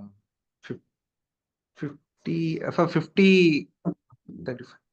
Right bronchus is from from the carina to the where apical, upper lobe bronchus will be branched out. Till Yes, then sir. it is the length of the right bronchus. From the carina to the branching out of the upper lobe bronchus, it is 2.5 centimeters. 2.5 centimeters. On the left side, from the carina to the upper lobe bronchus, 5 centimeters. 5 centimeters. So you have more margin of safety on the left side. Left side. So even if it slightly goes deeper also, you are not bothered because you are not blocking the upper lobe bronchus. Upper lobe.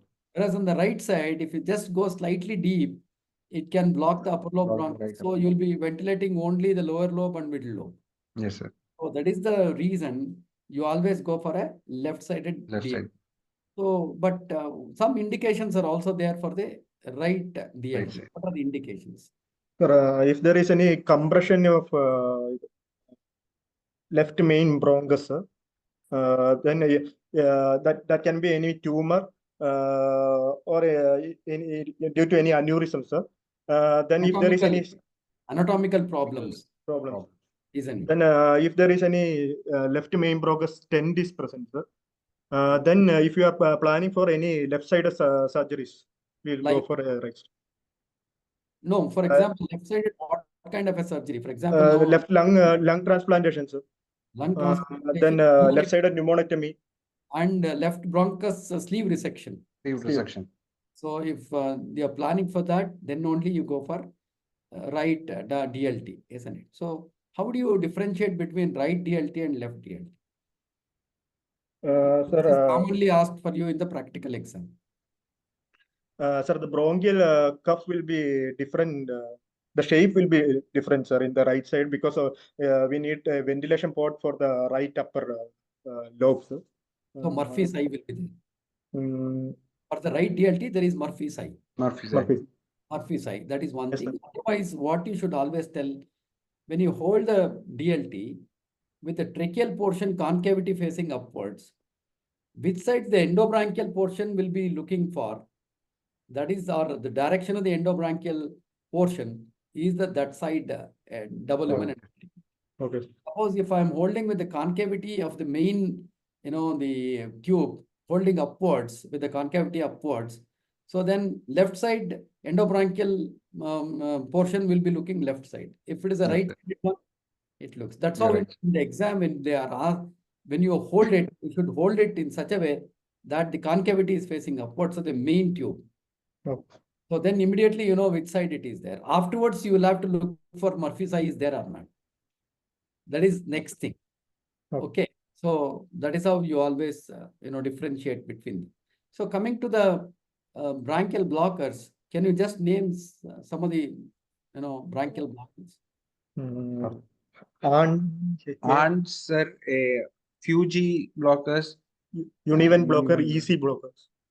No, usually you should tell in the exam Ant, Cohen, and EZ. EZ, okay, easy. So these three you always mention because they have some peculiarities there between each of them. Ant actually it is available in 5 French, 7 French, and 9 French. 9 French.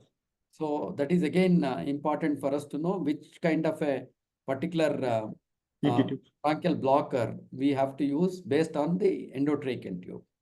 So if you have a 9 French can go through 8 millimeter. 7 French can go through 7 ET tube, internal diameter. And 5 French can go only through 4.5. 4.5.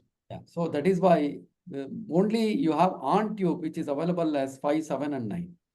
Whereas Cohen, it is only Nine. available at 9 9 French.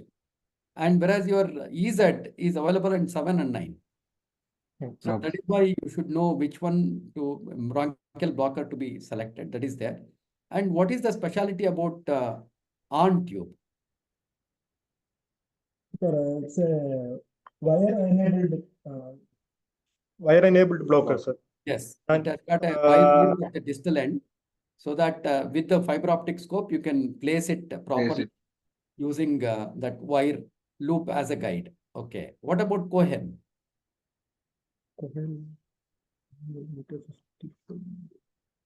No, not No, sure, sir. it has got a proximally a wheel is there. Okay. So by moving the wheel, you can change the side of the endobronchial portion. You can move the endobronchial portion to the right or left by Deflate 30 degrees. moving, so that you have a total control over the tip Okay. of the endobronchial tube. That is Cohen. How about EZ? Sir, the tip will be Y-shaped, sir. So it will sit in the carina, and we can it will go into the both the bronchus. So if you want to do bilateral valves also, we can selectively ventilate. Correct. So selectively you can block. That is an advantage. That is why, though it is written as EZ, it is also pronounced as easy blocker, Easy block. because it is so easy to introduce it. It sits over the carina. So whatever the lung you want to block, you can easily block, isn't it? So that is the advantage of the EZ bronchial blocker. Now, but what are the advantages of DLT over bronchial blockers? Sir, if you want to intraoperatively, if you want to change from one lung ventilation to two lung ventilation, then to one lung ventilation, it is possible with DLT, and it is a little difficult with bronchial blockers, sir. Then what about suctioning? Suctioning, Suctioning, sir, because separate suction can be done, sir, from both lungs. isn't it? It's, That is another advantage. And then it's- oxygenation can be easy if you have a wider tube, Yes, sir. isn't it? So ventilation, bilateral ventilation, oxygenation intraoperatively, it is easy. So that's how, DLT are always preferred.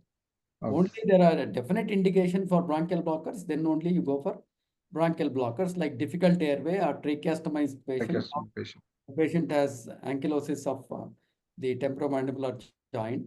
So those. And what are the disadvantages of DLT? Sir, in difficult airway, we cannot use, sir. It can cause injury to the tracheobronchial tree, sir. Okay. Then for the pediatric patients, we cannot use. Right. Then, more than only 8 years only we can use. Below 8 years we can't use, sir. okay. Any other disadvantage? Suppose I plan for post-op mechanical ventilation. Sir, okay, sir. Yes. Then what you have to do with the DLT? Can you post-operative? No, sir, we have to take it out, then use a single lumen. Isn't it? So that is Endotracheal tube, sir. whereas with your bronchial blocker, anyway, you're introducing through a single lumen endotracheal. You can just take out the bronchial blocker and continue post-operative mechanical ventilation. Yes, sir. These are some of the things they'll invariably ask you in the practicals. Afternoon, you'll have bronchial blockers are also there, and you have DLTs are also will be there. So they can ask you some of these questions. Okay, so now let us go on to introduction of the DLT. So now, how do you induce this patient and then introduce the DLT, confirm the proper positioning of the DLT in these patients? How do you induce and manage? Now you have kept ready DLT, you have kept ready. Fine. Okay, sir. Right. In right lateral position like that.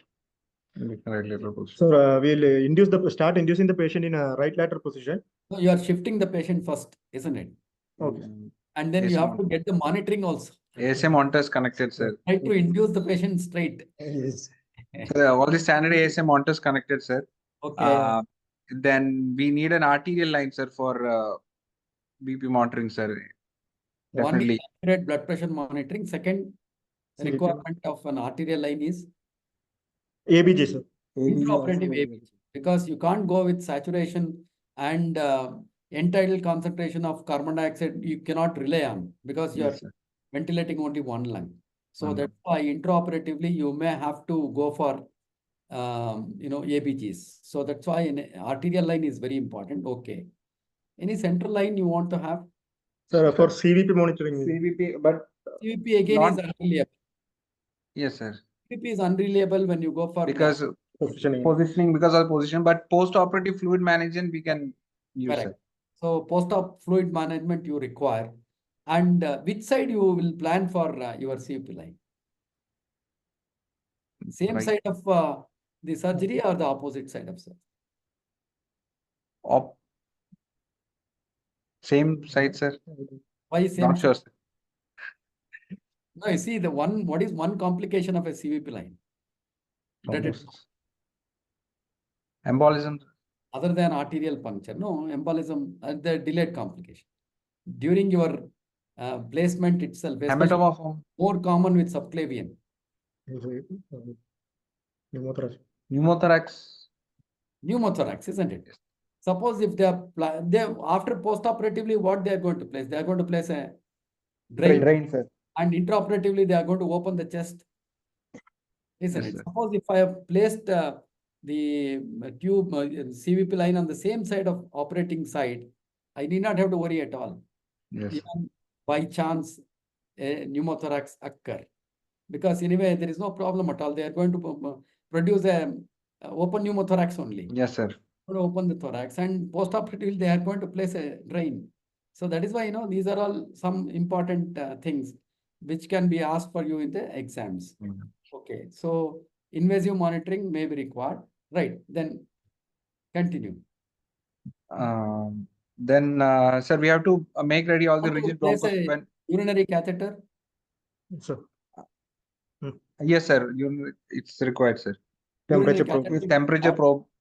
Yeah, Temperature and probe. this temperature probe. And if you want to, manage the fluid management, so you may require to have, these dynamic parameters to be monitored, like pulse pressure variation, systolic pressure variation. Though what they say is an open thorax, they may not be totally reliable, but there are so many studies which have compared the patients on open thorax, and also closed thorax.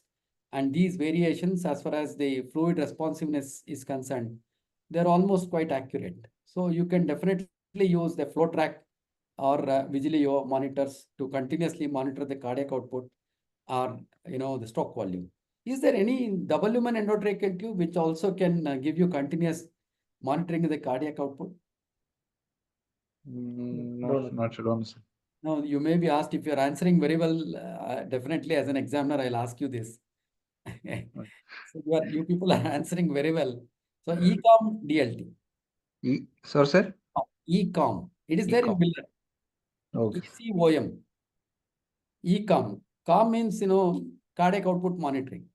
Okay. ECOM is electrical bioimpedance cardiac output monitoring, because there will be electrodes at the tip of the tracheal portion of the double lumen endotracheal tube, and they'll be continuously giving you what is the cardiac output of the patient.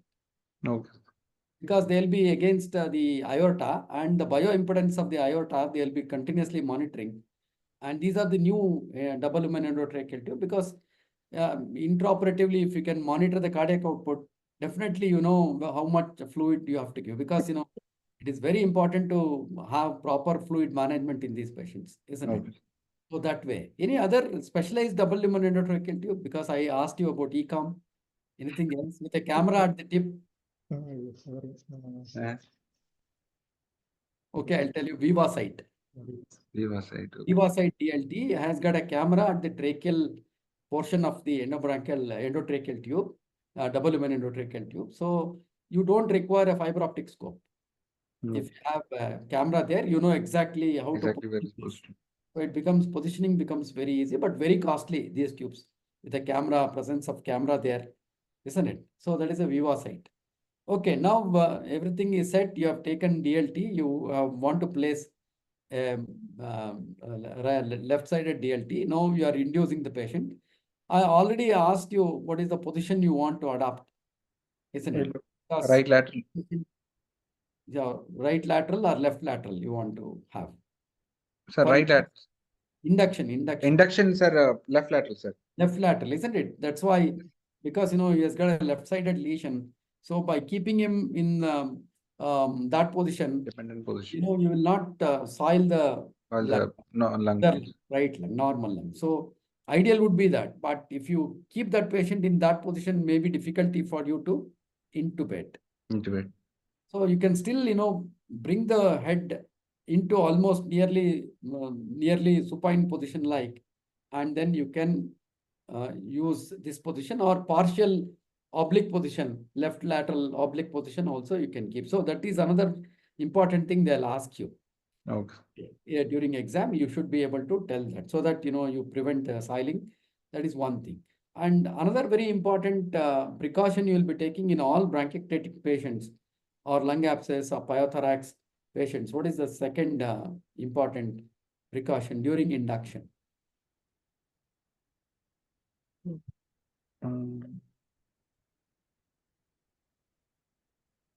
You should not ventilate when you Positive pressure. Positive pressure should be avoided, sir, because the spillage it will make more. isn't it? So they say you may have to go for a rapid sequence induction Yes, sir. without tricard pressure. Without yes. You need not have to apply tricard pressure, but you don't ventilate after giving succinylcholine. Yes, sir. Still, succinylcholine or rocuronium 1.2 milligram per kg body weight will be the drugs of choice for induction and intubation. Okay. That is very important when you are having a patient with bronchiectasis. Do not ventilate till you separate the lung. Okay. Till you put a double lumen endotracheal tube, till you inflate both the cuffs, do not ventilate the patient. So that is very, very important. So in a bronchiectatic patients. Okay, so now with these kind of precautions, now you are inducing the patient. Now, how do you place a double lumen endotracheal tube and how do you check for the correct position? So, firstly, we will introduce the DLT tube with the blue cup facing the anteriorly. Once it passes the trachea, I will turn 90 degree. Then I will insert it till I feel a resistance.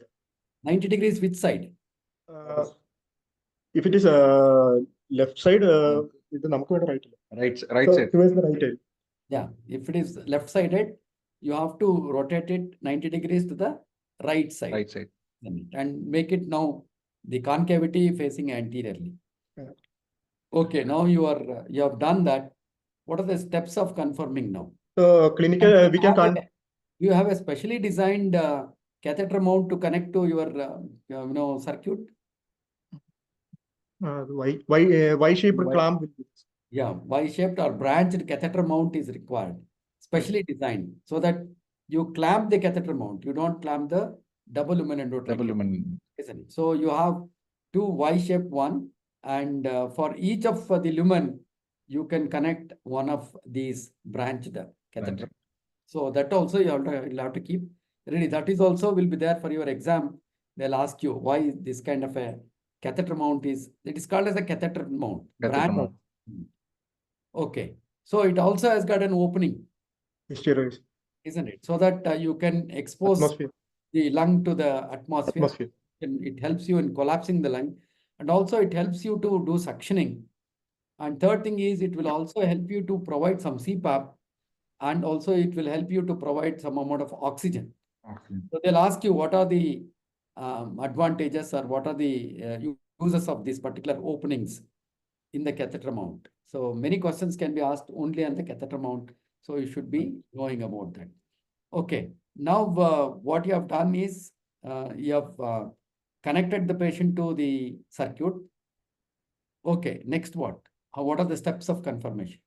Sir, clinical confirmation is there, sir. Firstly, we will inflate the tracheal cuff and we will auscultate, 5-point auscultation will be done and we will see whether bilateral air entry is there or not, sir. Then once it is done... No, wait, man. Bilateral air entry should be there or not? Yes, it will be there, sir. Present. Suppose if it is not there, it is only on one side. So the tube has gone too much inside. Yeah, that means you have selected a very small tube. Small tube. You have to replace the tube, isn't it? The tube itself has gone deep means the tube you have selected is quite small. Okay. Okay, you have auscultated bilateral equal entry is there. Right. Next step. Then I will inflate the bronchial cuff. Then I will clamp Straight the away you tracheal. inflate. No, straight away you'll not inflate, isn't it? Now, first you have inflated the tracheal cuff and checked. Okay, Okay, sir. bilateral entry is there. Now you'll have to collapse the Opposite. or you have to block the tracheal portion, isn't Okay, it? sir. Sir, I will clamp Clamp. the tracheal, this, sir, tracheal lumen. Then again I will auscultate. And then you open it.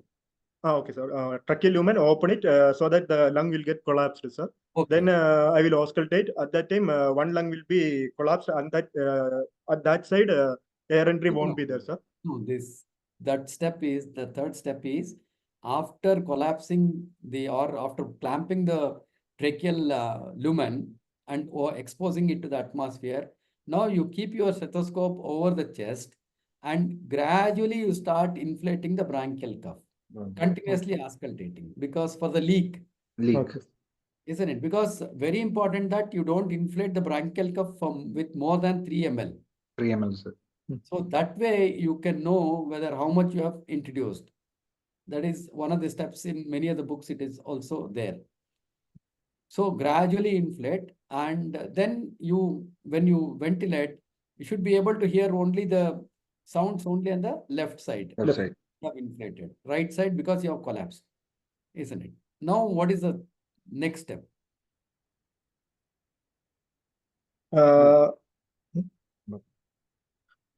Again, you Sir, after that, we will remove the clamp and ventilate both the lungs, sir. yeah, very good. Then I will clamp the bronchial end and Very will auscultate for the right side. Yeah, then you should be able to hear on the on the right side, isn't it? So these are some of the steps you should always look for. Suppose when you have blocked the bronchial portion, but you are able to hear bilaterally, what does it suggest? Sir, it can be due to a leak, sir. You have clamped the bronchial portion. Okay, sir. But still you are able to hear on either side. But that means the tube is quite, it is not in at all. Okay. Isn't it? It is very, very superficial. So again, you will have to push it or reposition it. Reposition it. So these are the important things about how you should position the DLTs. DLT. Okay, so that is what this method is called as. Clinical confirmation. Blind method. Blind method. Blind method, isn't it? So what is the other one is a fiber optic method, isn't it? So flexible fiber optic scope. So what kind of flexible fiber optic scopes you'll be using for confirming or for positioning also? You may have to use a pediatric. Yes, a pediatric. 22.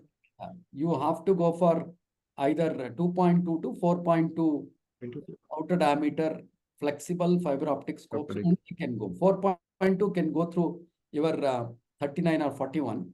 Whereas the smaller ones, you cannot introduce this 4.2. You may have to go for 2.2 or 3.5 flexible fiber optic scope. So that is another thing. So how do you use this flexible fiber optic scope and place the DLT? Sir, confirmation of position. No. You have to, placement using fiber optic scope. Using fiber optic. Now what you do is, I'll tell you. So you just introduce the, double lumen endotracheal tube. You don't introduce it deep. Okay. The whole portion of the endobronchial portion is also in the trachea itself. Now you pass the fiber optic scope through the endobronchial portion. And then enter that particular bronchus where you want to place that endobronchial portion to be. Now railroad your DLT over the flexible fiber optic scope. Do you understand? So that is the method of using a flexible fiber optic scope for placement of the DLT. Okay, and again for bronchial blockers, you always use a fiber optic. That is one of the disadvantages of using bronchial blockers, because you always require a flexible fiber optic scope. Okay, you have done the thing, you properly placed the endotracheal double lumen DLT, you have confirmed it. Now the thing is, what is the position that has to be adopted for this patient? Right lateral. Right lateral, isn't it? Yes. So what are the problems with the right lateral position and with thoracotomy being, open thoracotomy being done?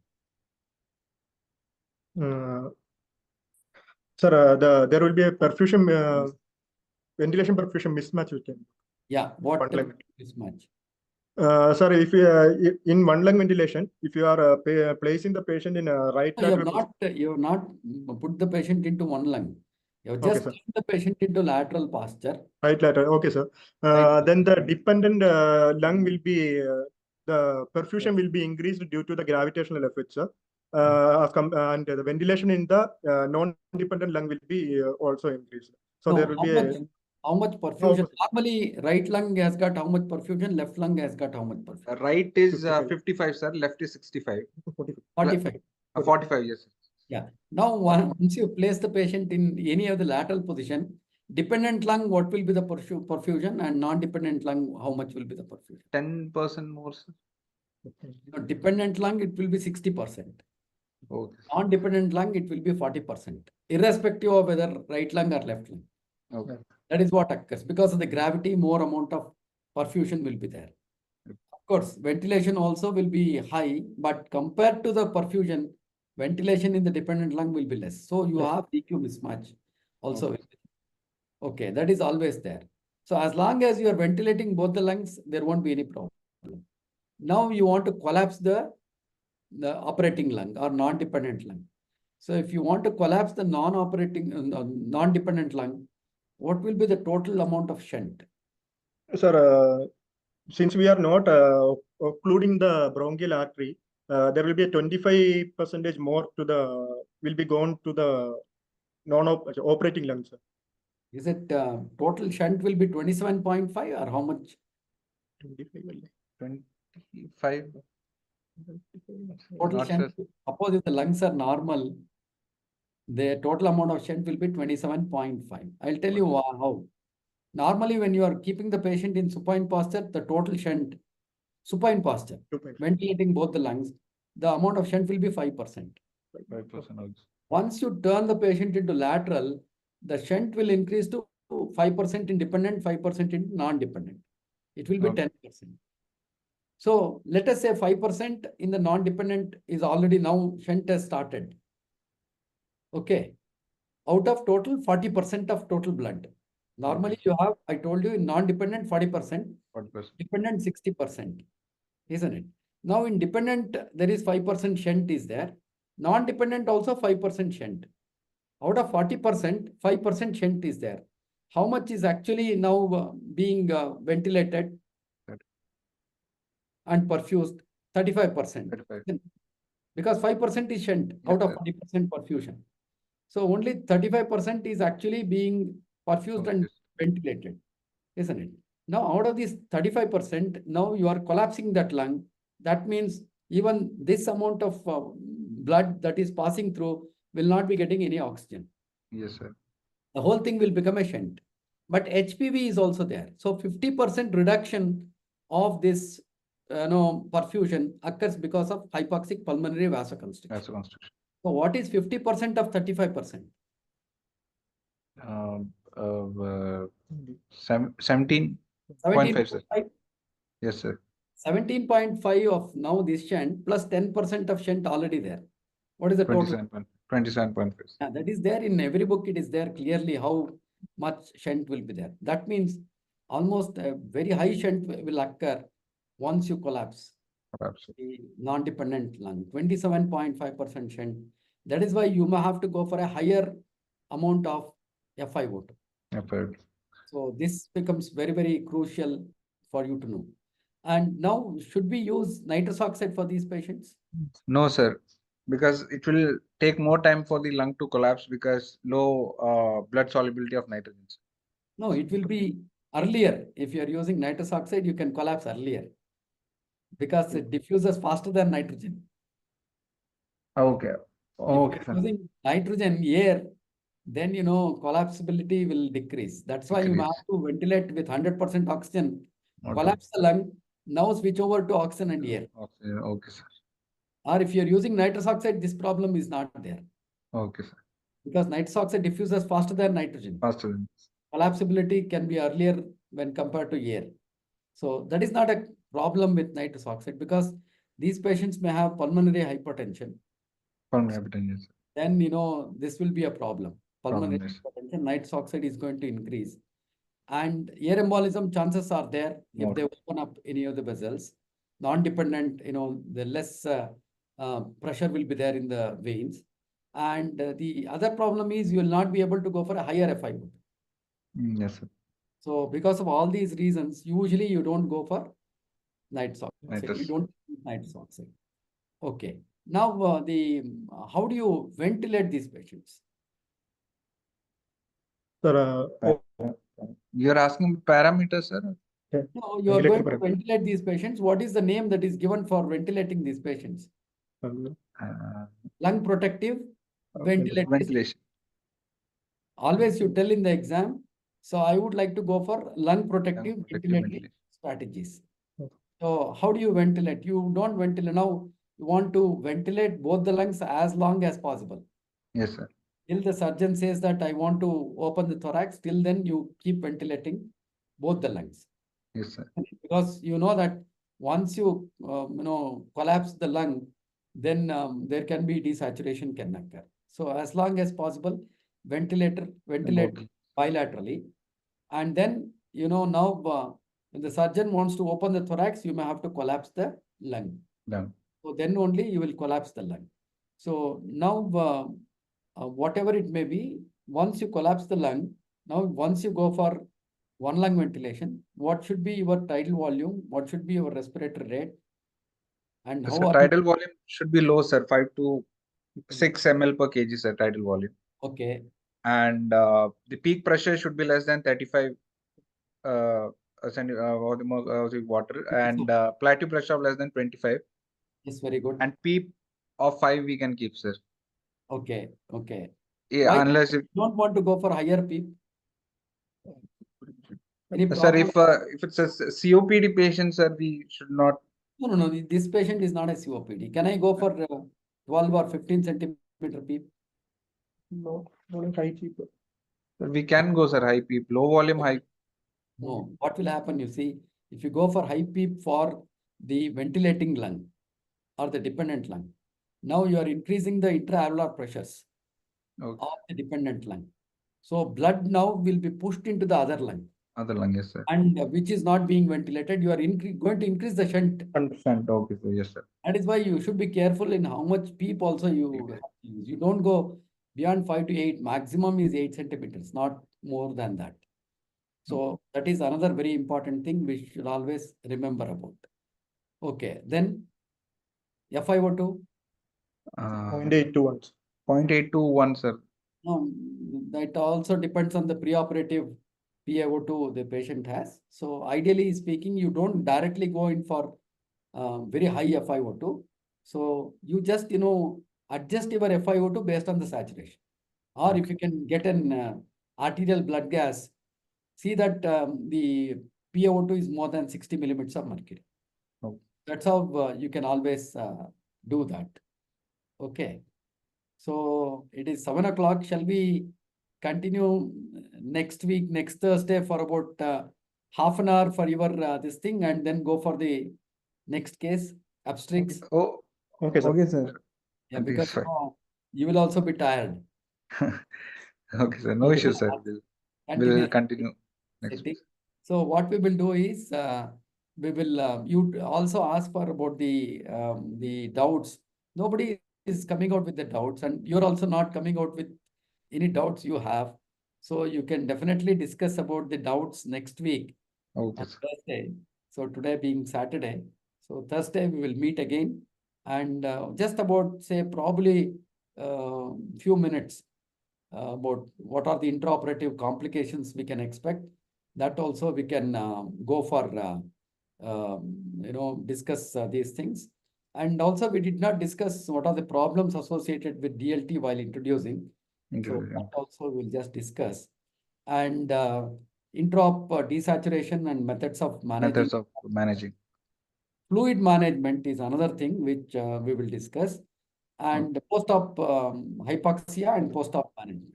Okay. These things for about half an hour, maximum half an hour, we'll just discuss and then we'll go to the next case of obstetrics. Okay. Okay. So Okay. one of our Madam Nasima Kanase is telling that upload the CKD videos. I don't know whether has been uploaded or No, sir, within 1 day it will be uploaded. that is there. Madam, we will be uploading the CKD videos.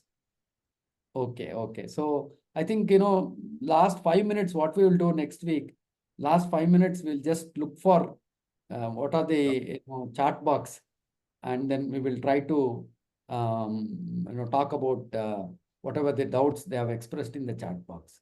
Okay. Okay, sir. Okay, sir. You people have answered very well. I'm very happy with MG Medical College students. Thank you, sir. Thank you, sir. Thanks. So keep it up in the exams also. Okay, sir. Thank you, It's sir. Sure, sir. only, what happens is now you're only prepared for one case. Yes, sir. Yes, sir. The exams you have to prepare for all the cases. Okay, yes. And whatever we have already discussed, the videos, definitely you can repeatedly Watch it repeatedly. Watch, sir. Yeah, if you repeatedly you can go through now, then you will have an idea what questions will be asked and how you should answer. So Okay. that's how, I'm very happy that these videos are being, recorded and also being placed in the YouTube. So many of the people can get the Watch. benefit out of this. Yes. So thank you. Thank you, Thank sir. you. Thank Good night. you. Good night, sir. Good night. Night. Okay.